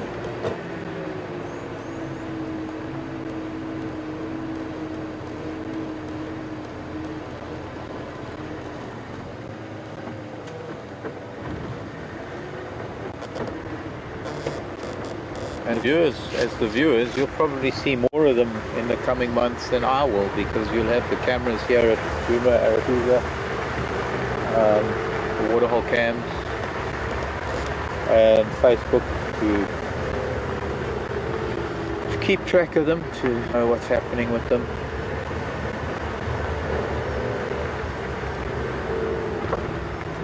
Twitter too, I suppose.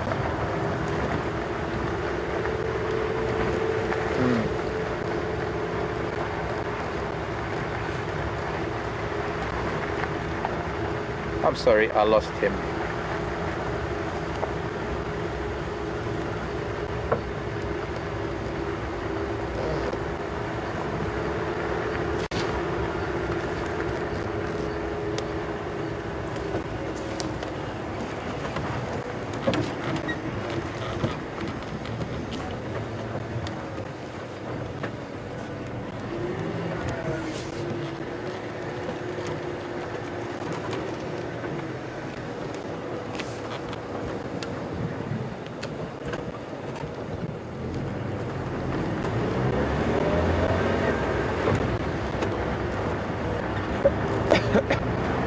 Kathy in Indiana, wanting to know if we've had any sightings of the other two Birmingham boys. No, Kathy?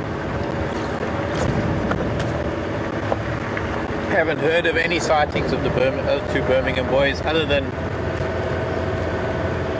I think one of them coming into contact with a couple of the Solati in Manaleti.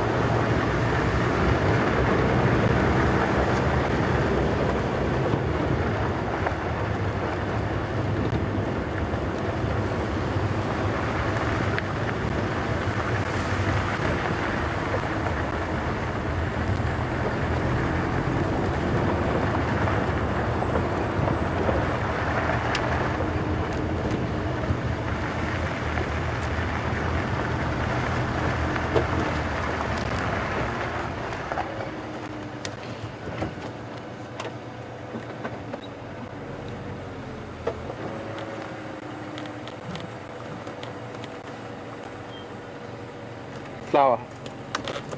Unfortunately, I'm not going to be out tomorrow to witness it, but this is a crinum lily that's going to be bursting in bloom. You can see the flowers just starting to come out of those candy stripes. One of the grass lilies. And tomorrow those lily flowers will be open. I'm going to ask God to look out for them. I think it was Kathy, I don't know, somebody was asking about Shivinzi and her brother, Shivambalana. If we heard anything about them. Sarah. Email from Sarah, one of our Sarahs. No idea, Sarah. I know that Shivambalana is sort of more or less settled further east of us. I saw him about 6 months ago, 6 or 7 months ago, at what is now Cheetah Plains. When I was visiting Arathusa, I was visiting MJ and Kathy. The view.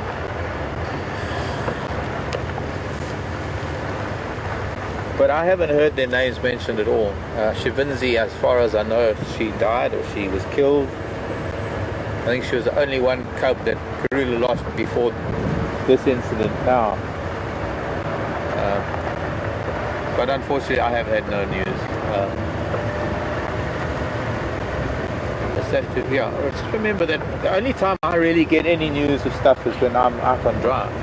And if I don't hear it, or either if you don't, well, I don't hear about it on drive, then I don't hear about it. Otherwise, occasionally I'll pick up things on Facebook if I'm lucky.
Hello, Wesley.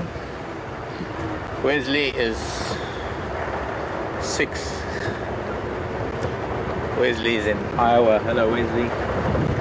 Nice to meet you, young man, and welcome to our drives. Wesley wants to know what my favorite animal was when I was 6 years old. I think my mother would probably agree with me if I said a chameleon. I think at the age of 6, snakes and chameleons and lizards. I used to, I don't know, I used to look for chameleons everywhere I was. It was weird. I would look for at a time like this when all the branches are still, when all the leaves are still, because there's no wind blowing at all, and I just look for that one leaf that might be moving, and it would maybe be a chameleon.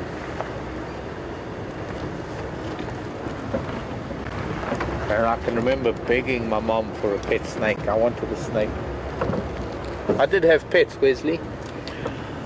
I had a cat that I grew up with. His name was Simba.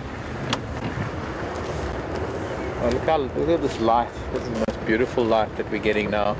Late afternoon, it's popping out from under that cloud. It's making everything luminous green with some impala.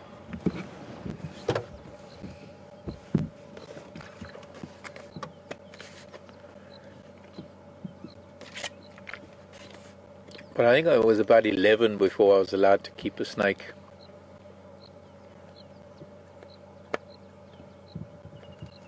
But I think by the age of 6 I already had spiders and praying mantises and anything that moved in my room.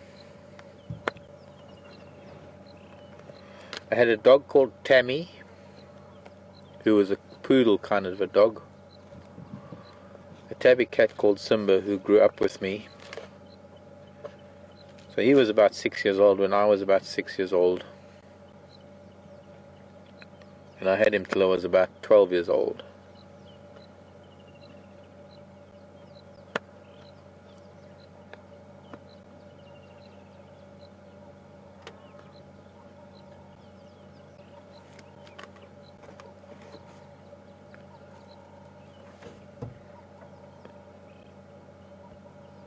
Okay, well, let's see if we can find something else.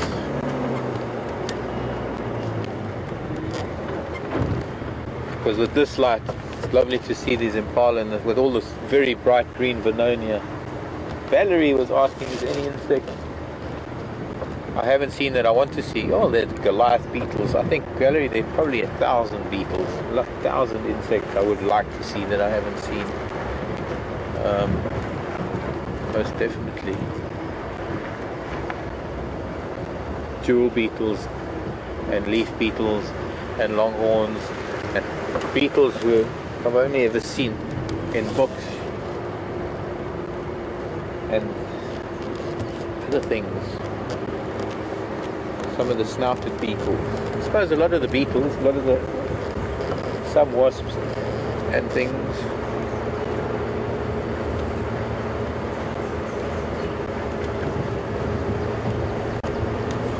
Need to find something in this light. Of course, it would have been phenomenal to have a cat in a tree in this light. Unfortunately, that's not going to happen.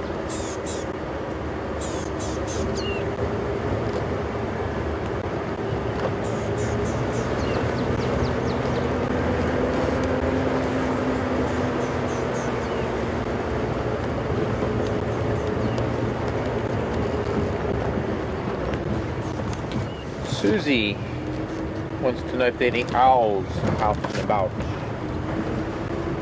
I promise, Susie, if I saw an owl, if I knew that if there was an owl, I would find it for you if I could. There are definitely owls about. We hear them in the evenings. They do hide very well, especially at this time of the year. The vegetation, the foliage, crown of the trees are very dense, and because it's very, very hot, they do tend to hide deep in the crown of the tree.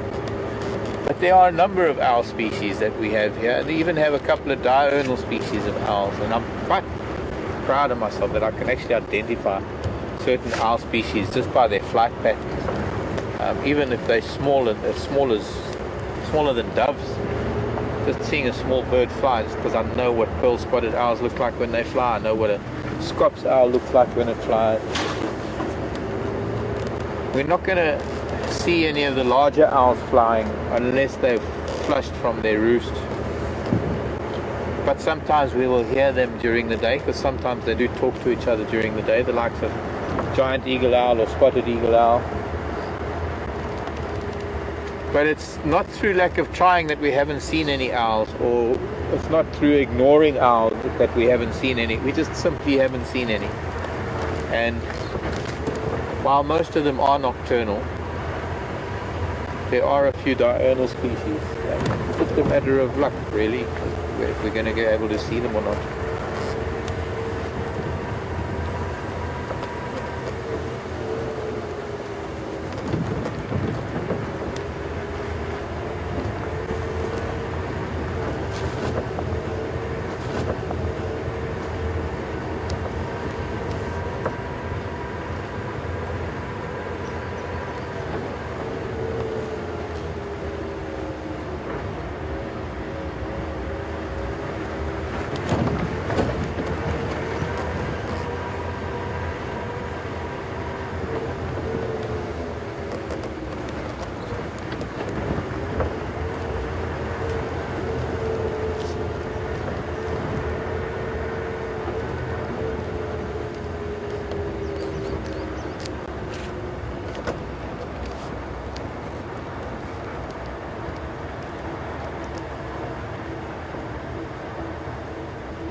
And that's from who?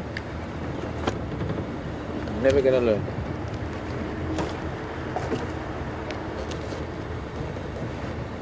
Beautiful view looking east now with the late afternoon sun. Computer's crashed. Okay, somebody asked, I'll get the name shortly.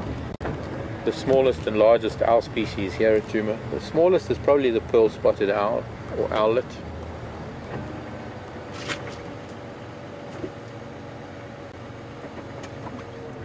The largest is the giant eagle owl, or Vero's eagle owl.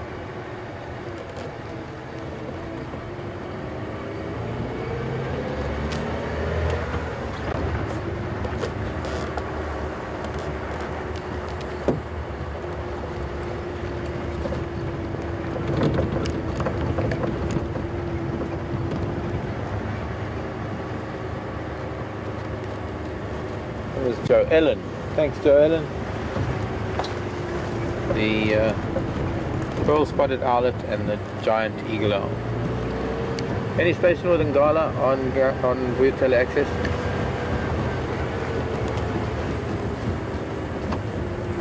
Hi Andrew Mark. How many movers you got there? Okay, I'm still in Impala Plains. I'll see you in a bit, thanks.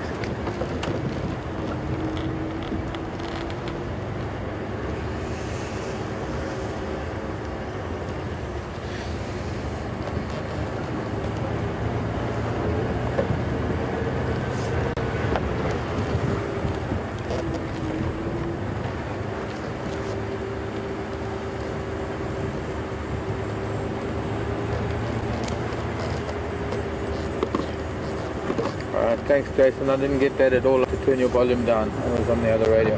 Go for that again.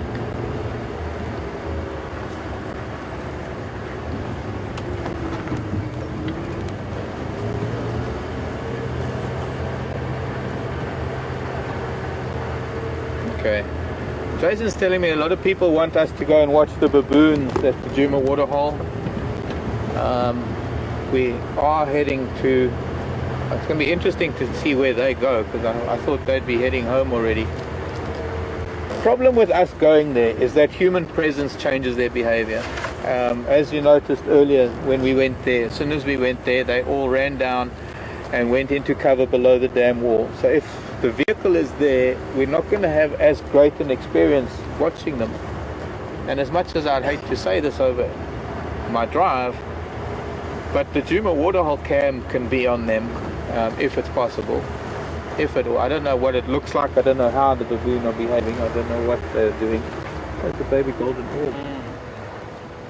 They're getting quite big already.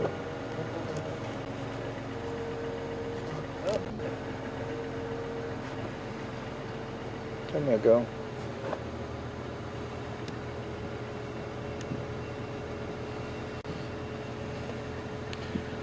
She's going to climb onto my shoulder. She won't let me touch her, but she'll sit on my shoulder.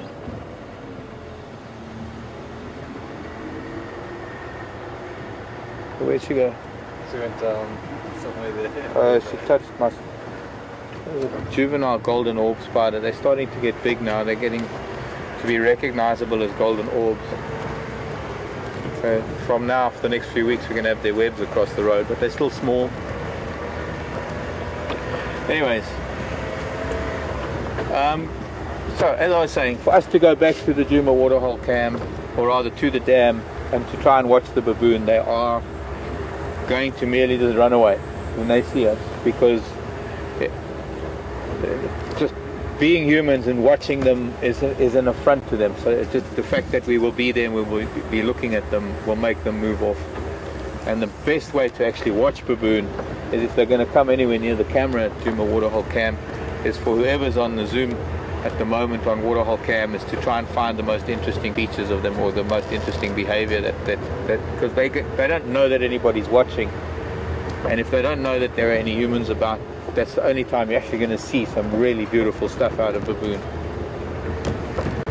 But I'm quite far away. We've got the sun setting soon. They're going to be heading into the trees. By the time I get back there from here on Impala Plains, they are likely to be heading back to their sleeping trees.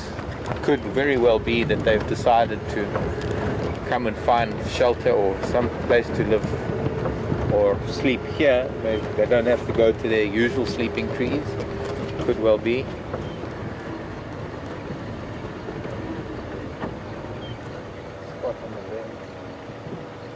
Spot on the lens.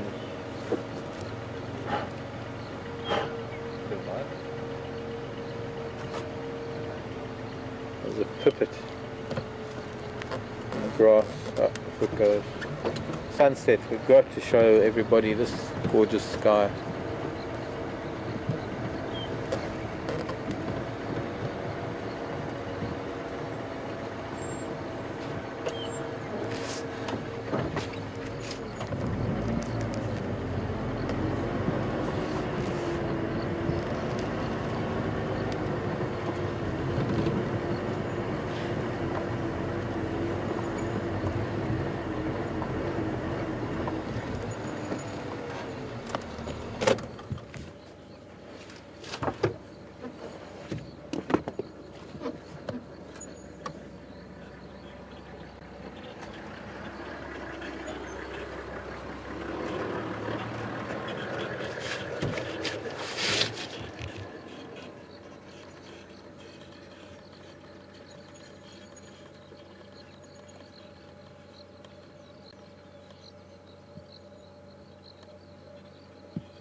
It's going to be even better in a minute because the sun's going to pop out underneath that cloud again.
Good evening, Mr. Bear, Mr. James Bear.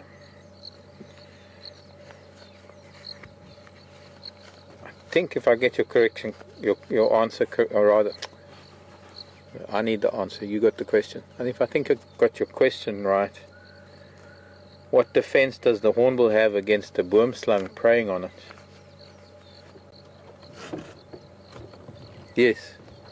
Yeah, no, I'm thinking of the females sealed in the nest, and I'm thinking that if the male is around and he sees a boomslang on the entrance, near the entrance to the hole, he's going to mob it and he's going to peck it until it falls out of the tree, which is their most, I guess, that is their defense, their beak and the ability to defend themselves with that huge beak. That's going to turn quite pretty unless it goes behind that tall cloud that's stretching up towards the sun right now. There's a sort of a spire of cumulus that's, as the sun is coming out of this very high cloud, it's hitting the top of a huge bank of cumulus over the escarpment.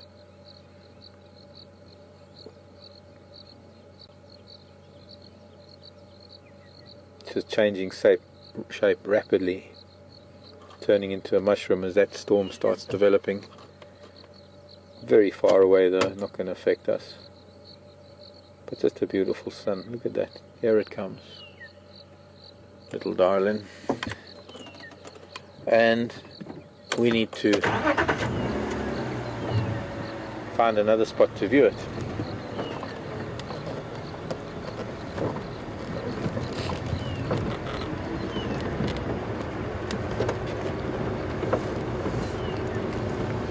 Sorry, pipit. I think that's a bushveld pipit, but flitting around here. Now just one last quick glimpse with that lovely dead tree. Although there's a bit of human.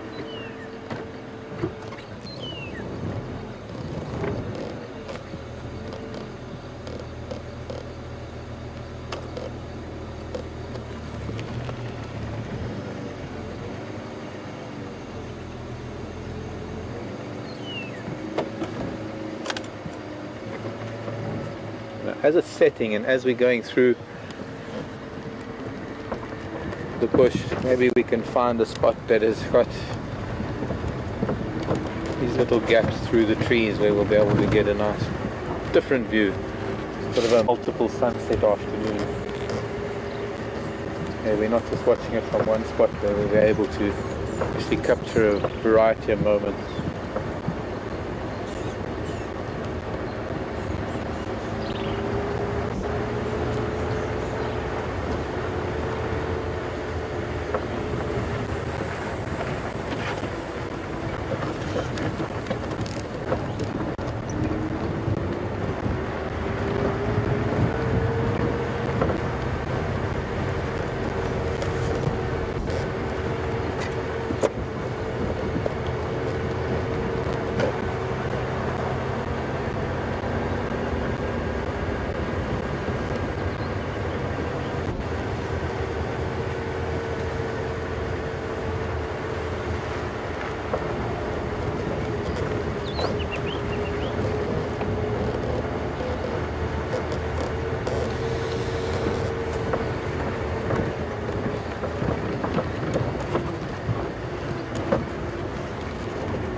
Evening, Derek.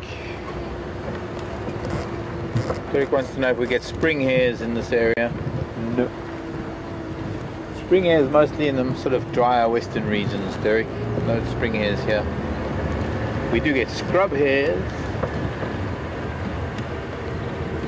Oh my word, look at that. Perfect. Look at that. For my lunatic friends. There she comes. La Bella Luna. Bellissimo.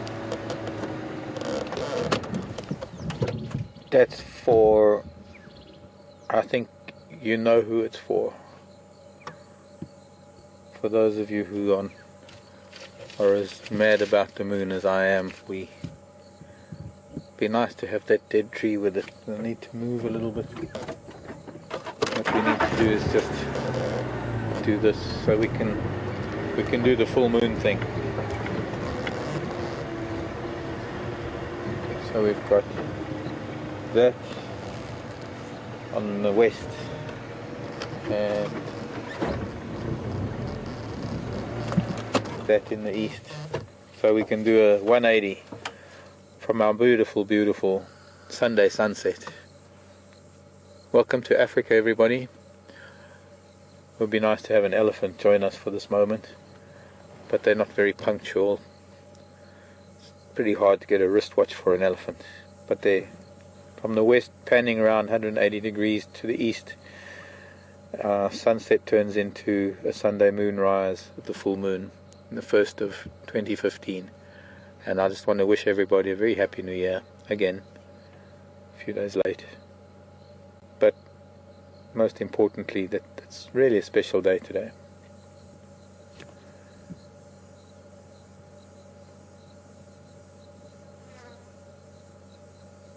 I hope Patty can see this. Maybe someone can take a screenshot for Patty Mulligan. And Gloria, who I think might still be in hospital, and anybody who's ailing and anybody who's feeling down, we're all with you.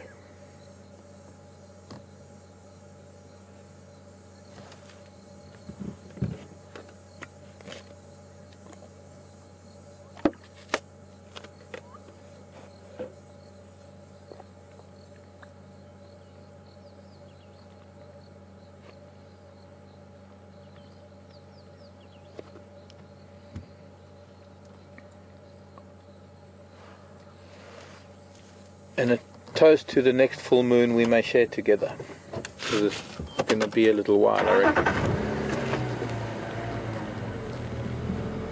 Oh, we still got a lot of time ahead of us.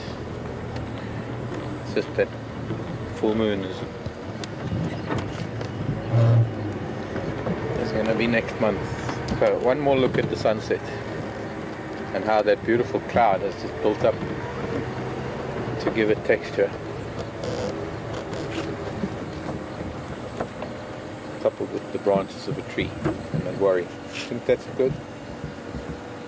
Well, I suppose we've got to get to those lions and at least get a glimpse of them.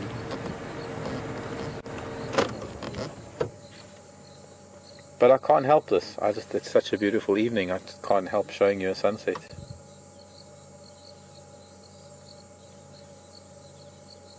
We miss so many. We have missed many and we will miss more, but there will always be another one.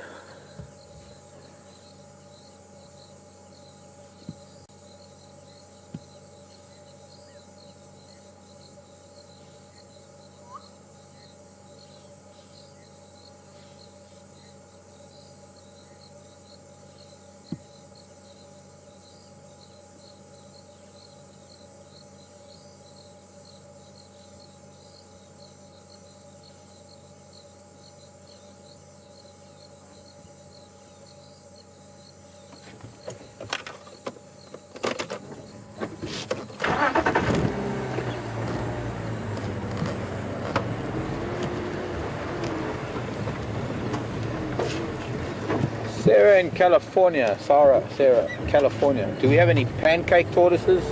No.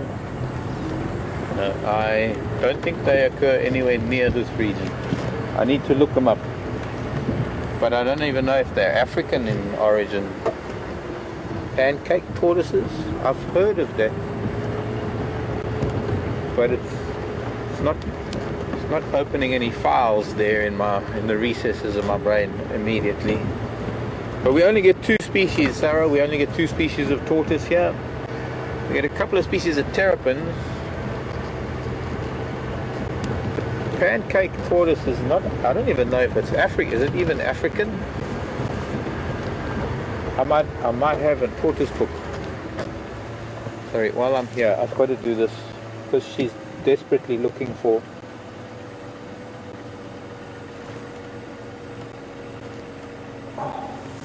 This little golden orb spider that's here. She's desperately trying to send a strand of silk up so that she can fly away.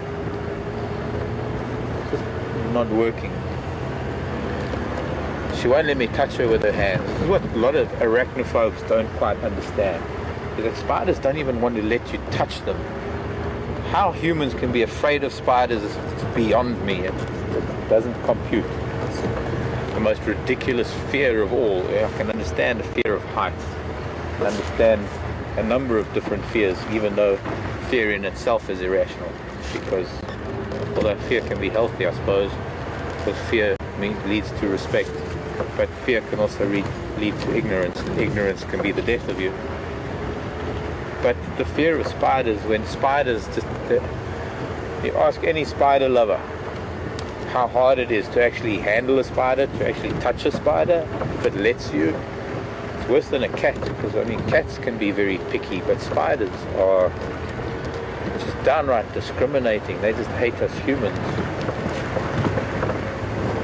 Oh, sorry, you see, now we just got to look at that again. So we might get sort of 5 minutes with the lion when we eventually get there, if we get there, but we should have been there a while ago. But look at this beautiful sky.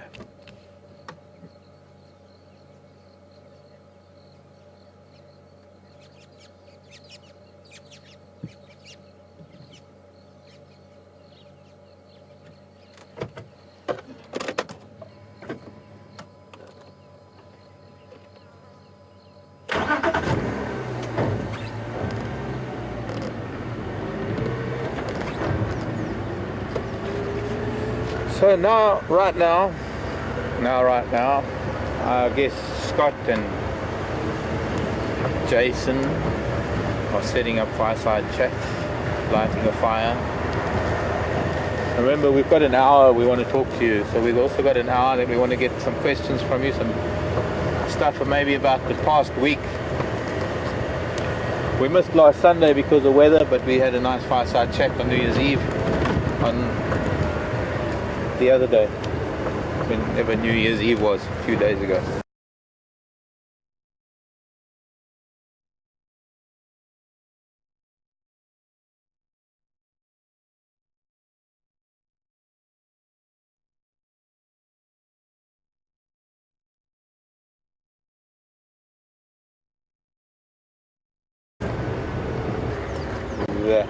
There we go. A knobthorn skeleton. And we want to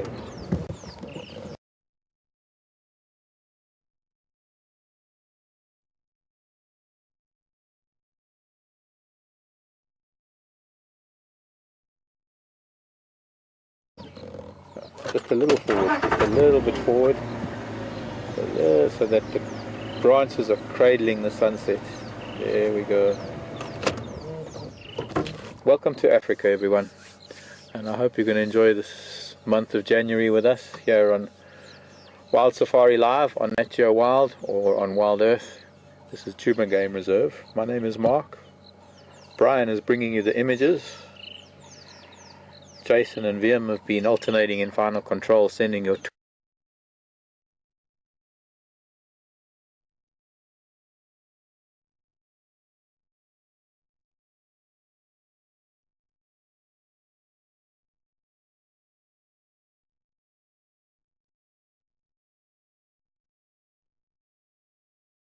tweets and questions through to me. Cake tortoises later. I know I did it once before because I kind of got that before. Sorry, I just need to stop and look at this quickly. The red-billed hornbill, if he gets back to it. Yeah, there we go. He's having a sand bath. Oh, got intimidated because we're watching him. There we go. Look at that. For birds, a sand bath can actually be more beneficial than a water bath, and they need the right type of dust to do this, not just any sand. It just needs to be the right kind of dust to ruffle your feathers in, because what you're actually doing is you're scratching out all the mites and fleas and parasites that are likely to build up on your feathers.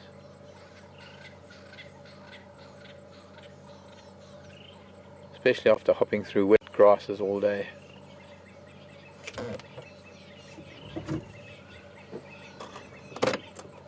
Red-billed hornbill. There were some go-away birds here, but they've flown off. So excuse me, child, we're coming through. Hello. Excuse me. Thank you.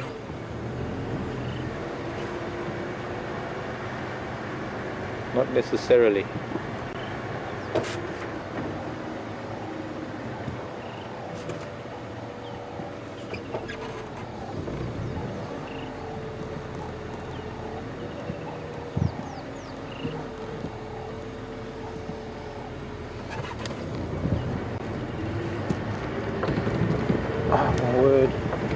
Doesn't stop the sunset. Just doesn't stop. Look.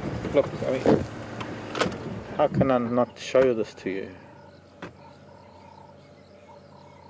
There, just that last glimpse. Can you get as tight as you can on the sun? There, that's sort of there, about there.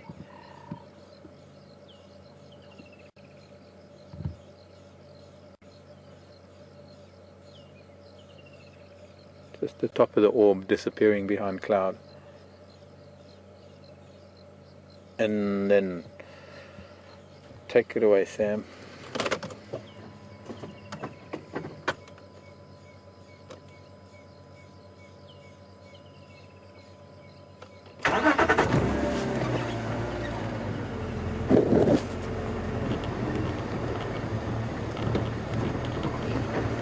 Meanwhile, the moon is rising into a bank of cloud that is very, very similar, if not mirrors, the bank of cloud that the sun has just come out of. right there.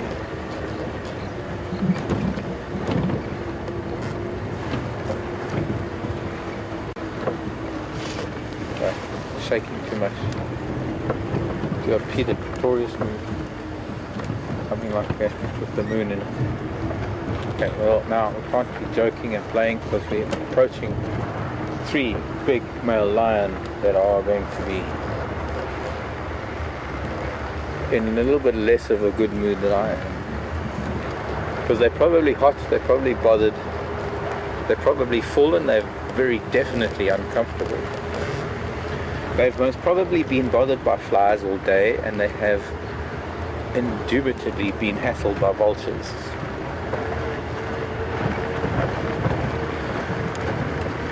They are going to be dogged by hyena very shortly, and they are going to have to contemplate their immediate future, whether they want to stick around with this smelly carcass or move on.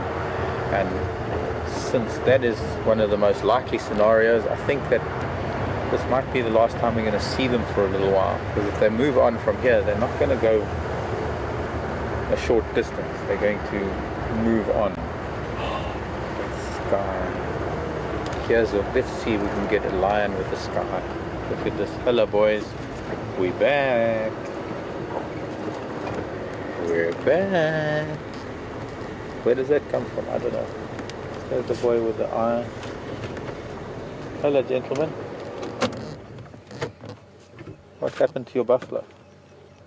I see you're still uncomfortable, you're still fat, you're still full, you're still panting, and you're still hot, and you're still ignoring me. Par for the course, I guess.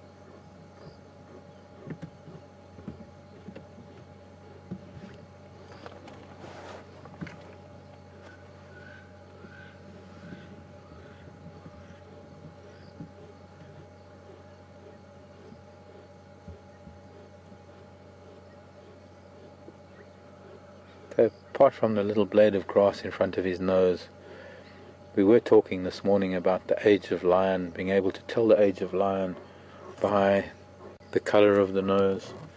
And this is a perfect example of that sort of time of their life when the spots, the tiny little spots that start appearing on the nose after the 2nd or 3rd year, start turning into little larger blotches. You can see slightly darker markings coming into the pink on the nose.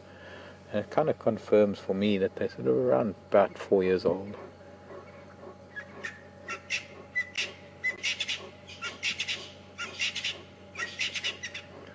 If they were closer to 5, they would be, the noses would be a lot darker than that. They'd be more marbled than splotched.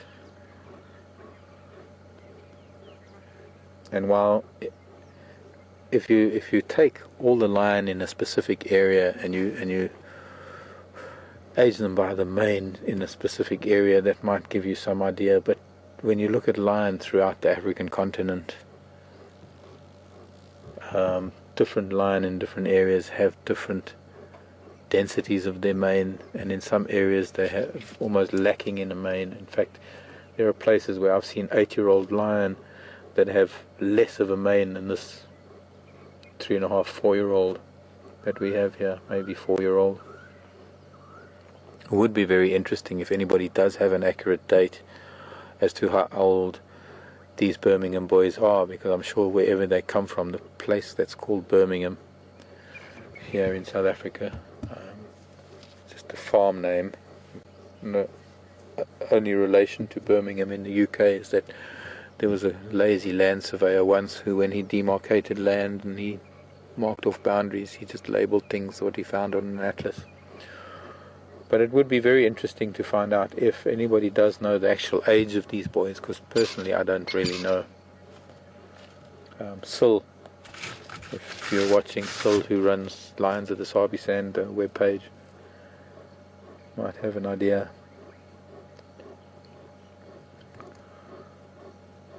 But being able to have that really close up of his nose and see the color spots of his nose, and also to be able to watch him over time. Oh, brother's getting up and stretching, and probably going back to feed. Either that or he's tired of the sound of my voice.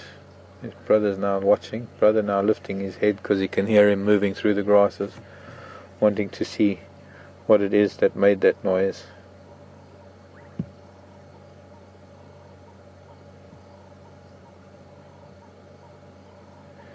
Now, not as easy to identify individually as leopard are because of the spot patterns of leopard, but lion should be relatively easy if you can get a good idea of not only the ear markings and the ear notches that they develop over time from fighting, and the scars that they develop on their nose and their face from fighting,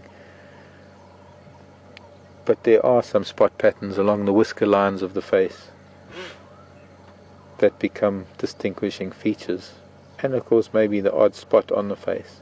So for him, if we look at he's got one very, very prominent spot, a very dark spot on them. This is the right side of his face. When you go back down the whisker line from the nose, now the top whisker line is not the one that counts. It's that very top one where there are no whiskers, and there's a very distinct dark spot. I wish I could point out to you, but it's above sort of third last whisker spot on his third line, and that will never change throughout his lifestyle or lifetime. Sorry. Scars will change and scars will heal and ear nicks will change over time, but the one thing that will never change are those whisker marks or the whisker spots of a lion.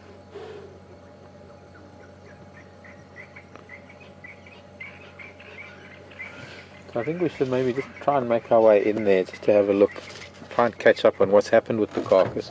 There are still some vultures that have been hanging around. Having had some good thermals today, there are far fewer. In fact, most of the vultures have left.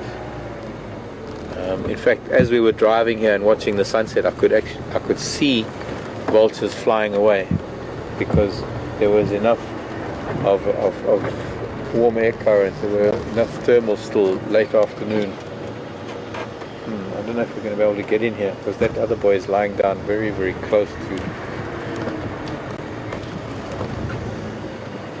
Hello, my man. Nice to watch you. He just rolled over on my right here to look at us, but he gave me a nice little look. That we don't need to go further because we've got one male.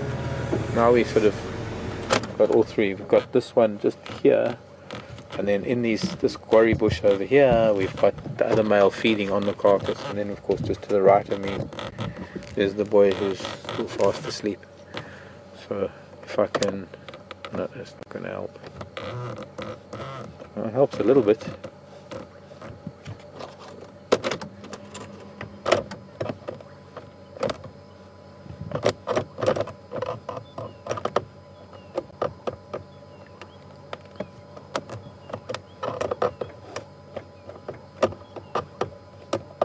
If these lights could just work properly. Now he's looking at me now because he doesn't like this flicking. Where's that? I know I put it in the car. LED. If I can just throw a little bit more.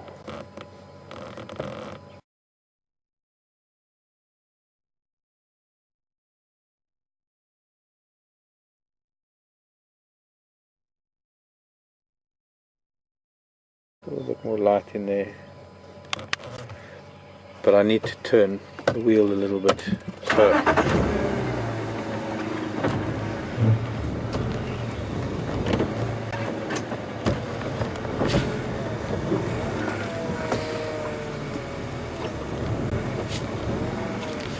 it means that I'm not facing them. I can still use a little bit of light to fill the light a little bit in the back of him.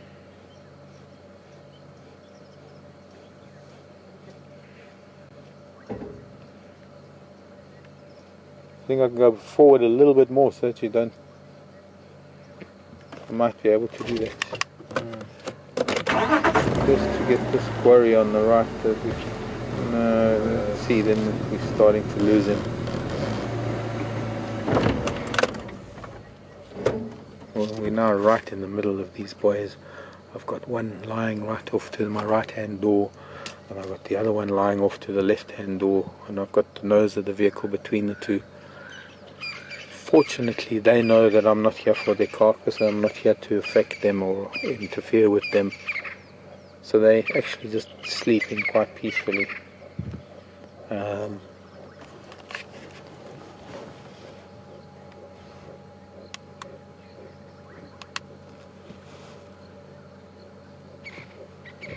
He's barely flinched with me putting the nose of the Land Rover in here, just behind this little combretum that he's sleeping under. It is very close. It's quite hot and humid at the moment. There isn't a breath of wind, so for them it must be quite uncomfortable. As far as I can see, most of the vultures have left, and I'm sure a lot of them have flown off because they weren't getting a chance to get into this carcass today. And if anything, then they've taken advantage of the fact that there are these fantastic thermals that have been building up during the day once the cloud burnt off, and have gone off to obviously find better feeding or getting back to roosts and nests. Still a couple of hooded vultures, but hooded vultures are not really soaring vultures. They don't float on thermals the way the bigger vultures do. But the other side of hooded vultures is that they will do things that other vultures won't do. And that becomes a little bit more unsanitary than we really want to talk about right now. But they'll hang around until the last, and they'll pick up any type of scrap that they can find.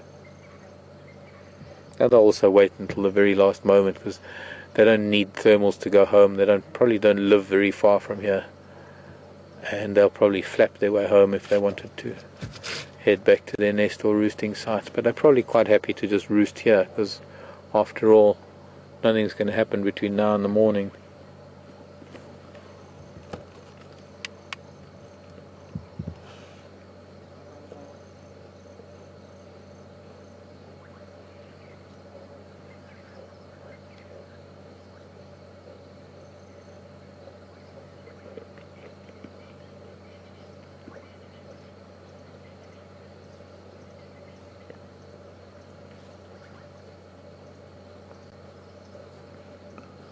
Looks like they've made considerable progress on the carcass. Looks like they've... I mean, he's starting to eat. Could be, I'm just guessing, but I think that there's neck vertebra there and there's a front leg. I don't know, but it's... seems to be a lot less than there was this morning. I think as soon as there's even a little bit of room in their tummies, they'll come back and feed. And then of course the process of digestion requires them to go off and toilet at times, and that just makes space for some more meat and more gristle, more bone. Look at those canines. Look at the size of those canines. He's using his side teeth to cut through skin at the moment. Or gristle, or certainly using those cutting teeth for what they're designed for.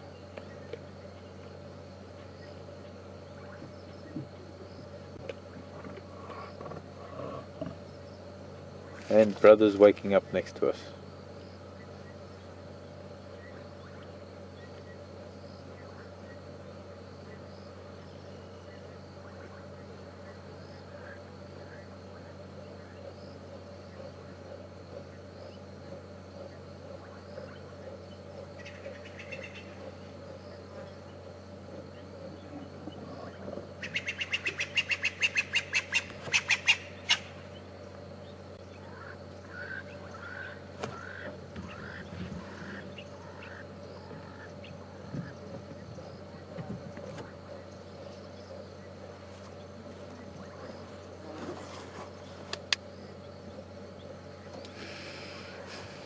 Okay. going to move. We can see him too now that he's woken up. Let's position ourselves a little bit differently, that we're looking over our right shoulder rather than our left.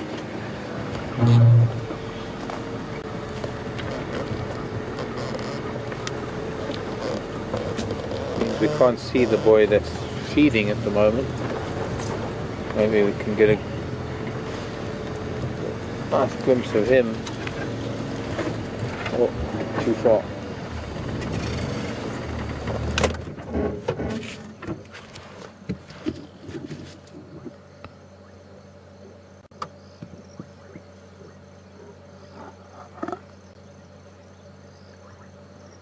Now, just to remind us what he's got. You can hear some bone crunching now. I would love to.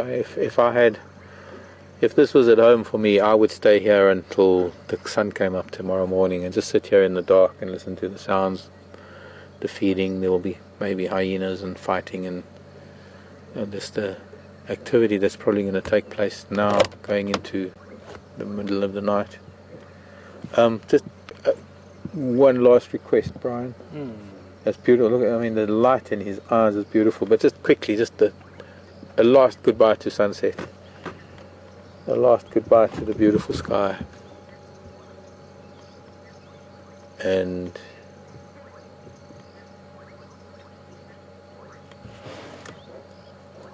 we're hidden from the moon where we are right now, so we'll see that when we're going home. But then let's go back to him.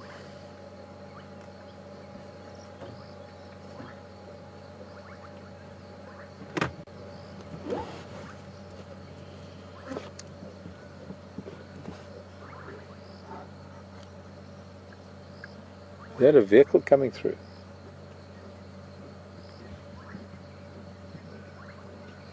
Sounds like it.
That time just to stay here a little bit longer.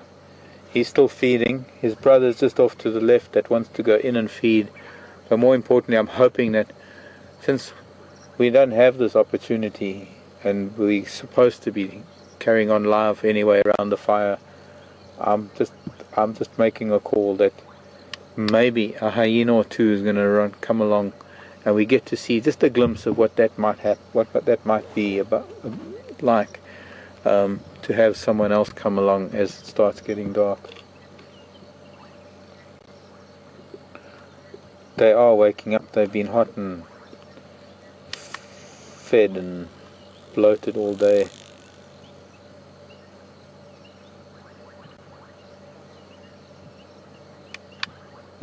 Just trying to highlight things with the spotlight a little bit. It's not too bright, but fortunately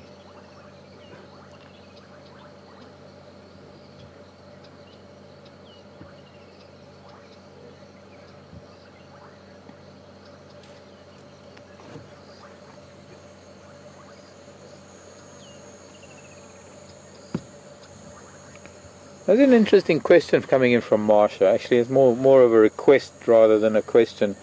Marsha wants me to sort of try and give some sort of size comparison, because I mean, we've got these fantastic big lion right next to us, and it's very difficult for you, if you've never been to Africa, if you've never seen a lion, to try and get some idea of how big they are.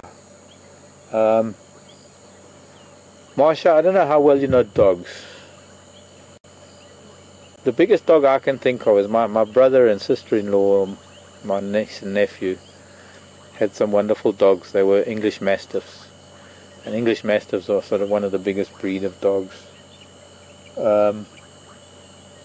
English Mastiffs against a lion, in terms of size and bulk, I would say lion makes an English Mastiff look like a like a Labrador against a Mastiff. Lion are probably still much bigger than the English Mastiff. So I'm trying to think of something that would be as big as a lion. A Shetland pony might be a little bit bigger than a big lion.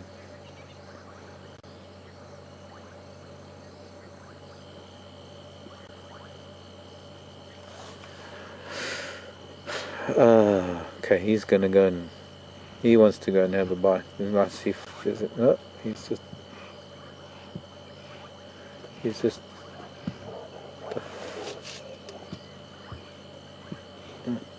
and other brothers rolling around and waking up slowly behind us.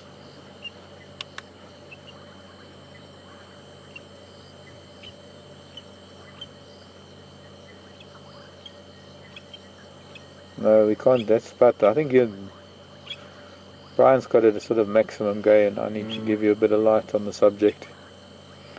But because it's getting dark and we don't really want to be shining too bright light at them, and I think we need to make our way down to the fire. We'll sit for a minute or two and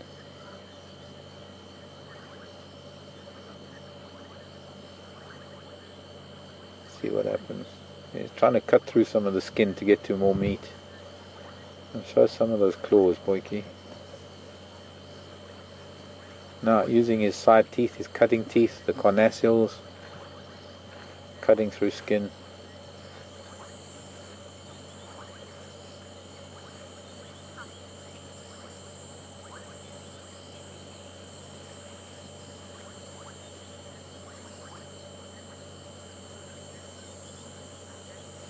Yellow things, or they're maggots. Oh, look at this. He snuck up behind us and he's actually curled down right next to Brian. Look at this. I mean, there's the side of the jigger, or rather the vehicle. And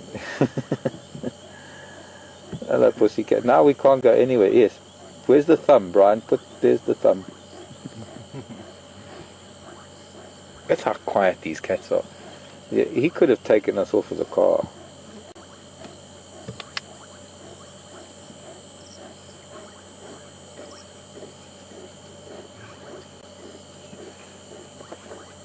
See, well, now we can't go anywhere because he's right next to the wheel, and I don't want to start up with him right next to the wheel. Can you hear him panting? I hope you can all hear him panting too.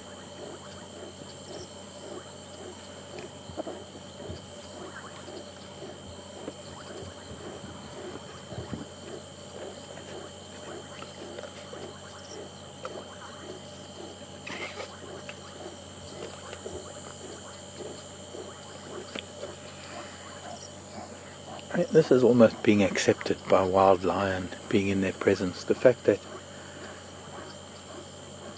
he actually got up from where he was lying he was off to our right by a good 20 odd feet or more. Other boys are arguing, you can hear them arguing over the meat. But the fact that he got up and he crept around the back of the car and sat down, or lay down right next to us. I can see that tail movement there, that he wants to go in and he wants to eat something, this one. But the other one that is feeding he's growling, he's warning his brother, he's saying, I'm on the kill, there's not enough space for both of us, just stay away for now.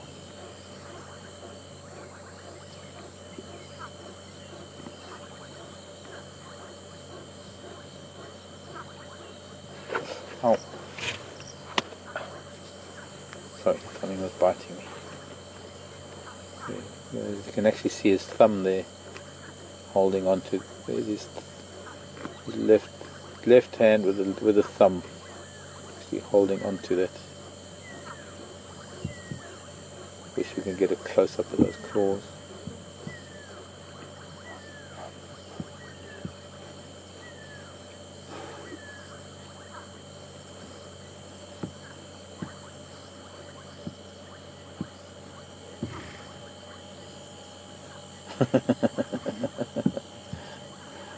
Brian, when a cat does that, it's asking for a tummy rub. Although I don't think he'd appreciate it very much. Actually, he's starting to look at you a little bit. You see, there, he's starting to...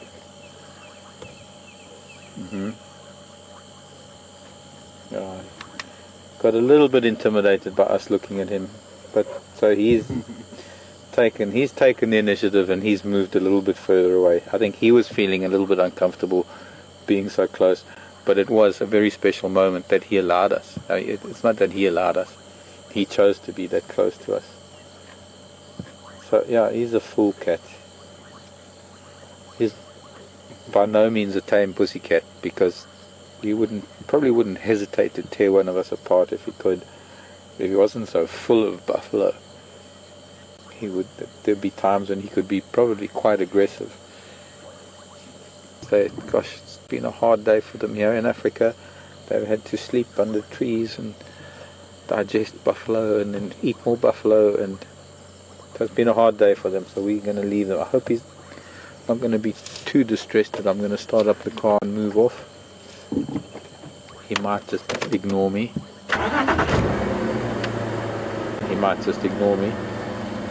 Starting up is fine. Let's see what he does if he moves. Because he is, after all, only about 10 feet away. We're going to leave the boys. And I've no doubt that Scott will maybe come by in the morning and catch up on the buffalo kill saga that we have going. Potato bush. Good night, boys. Love you lots. Just lifting his head to say goodbye. Good night, lions. The moon, unfortunately, has gone behind some clouds.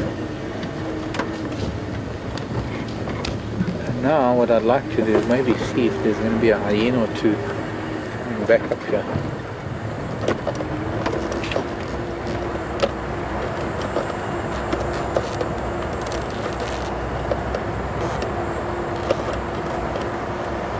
The wind is not playing nicely with the lights. I've got to find a way to get them on. Then that one didn't been skewed. Excuse me, the cooks. Okay, that one also needs a little bit of plastic. There we go. So we're off to see the wizard.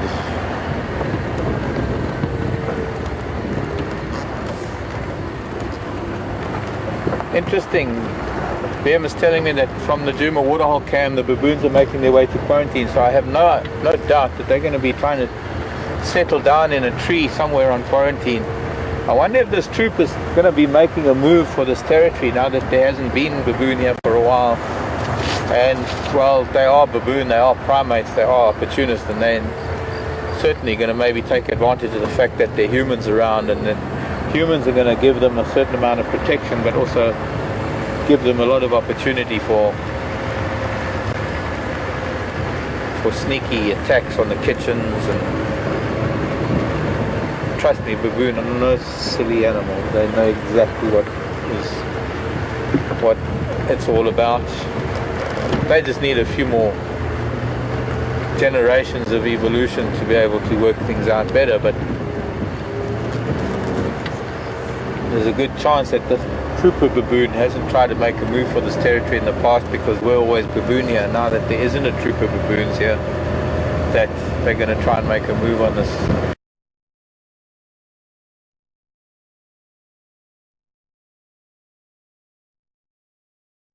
And leave things lying around. So there are a host of things that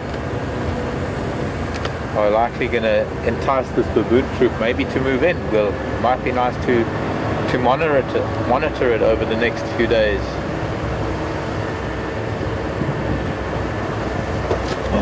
Hello, roller. There was a European roller sitting on a branch right next to the road, but if I stopped, it would have flown, and I don't like diurnal birds flying now at this time of night. It's not good for them. When they get into a roost spot, they need to stay there until the morning. They don't have great eyesight to be able to go and find another safe roost.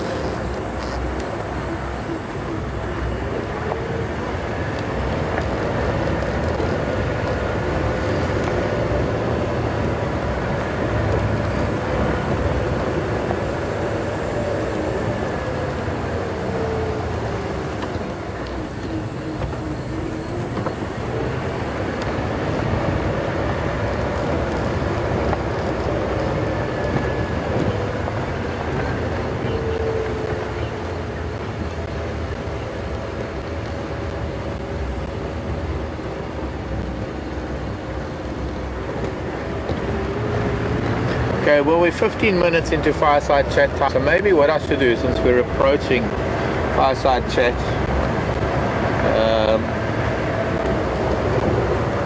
well, I suppose we need the vehicle there to be able to broadcast. We have it live with Scott before we get there? Nope. Oh, of course not. We don't have a vehicle there. How silly of me. Okay, well, what we'll do is we're going to get to the fireside chat spot. I'm going to need a minute to go to my trailer and do my hair and my makeup.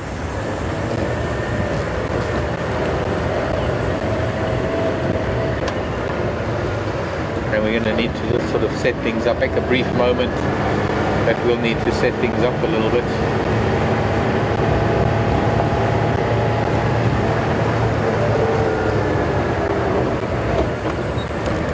Sometimes you just got to push the boundaries a little bit. Sometimes you just got to change things a little bit, because I couldn't find any way to balance the sunset and seeing the lion and rushing back for fireside chat. It was, quite honestly, I'd actually like to rather just stay there with the cats for another 5 hours. Unfortunately, of course, we can't do that. So we've got to balance things up a little bit. But from, sorry, strawberry ran away before I could show you.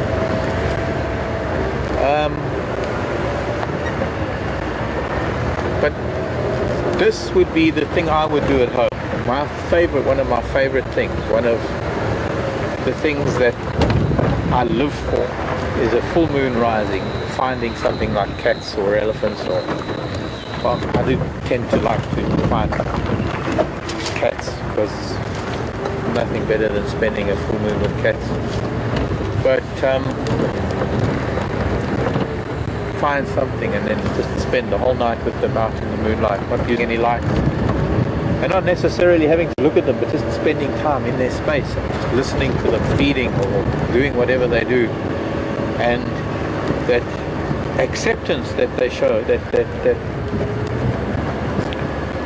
mutual, I don't know how to explain it, but you know, when you, I guess to explain it this way, to be able to sit with an animal, a wild animal, in the dark, just with moonlight, when that animal can quite easily get up and move away, and I'll not follow it, because if I'm sitting with something, I'm sitting with it, and it's important that there is that mutual acceptance that if the animal didn't want me there, it would get up and move away, or if I didn't want to be there, I would move away.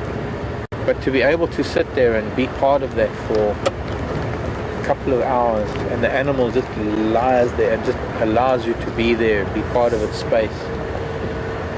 And you don't have to put lights on it, because you don't have to have it on camera. But that is quite an amazing thing. It really, really is.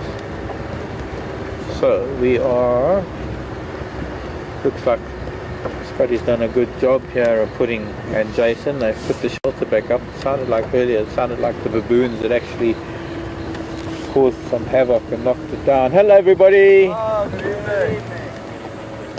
How are you? Good, and you? Wonderful. We've been wondering what happened to us. We have been wondering. Well, things were just too good, so I thought I'd steal some time, a fireside chat. Perfect. What were you looking at? The sunset, the lion. Good. The sunset was outraging. So we're just going to go to the Djuma waterhole camp for a little bit while we're setting up. We're going to transfer a few things from the vehicle and set them up at fireside chat. So give us a couple of minutes. We'll be back with you shortly and carry on with fireside chat.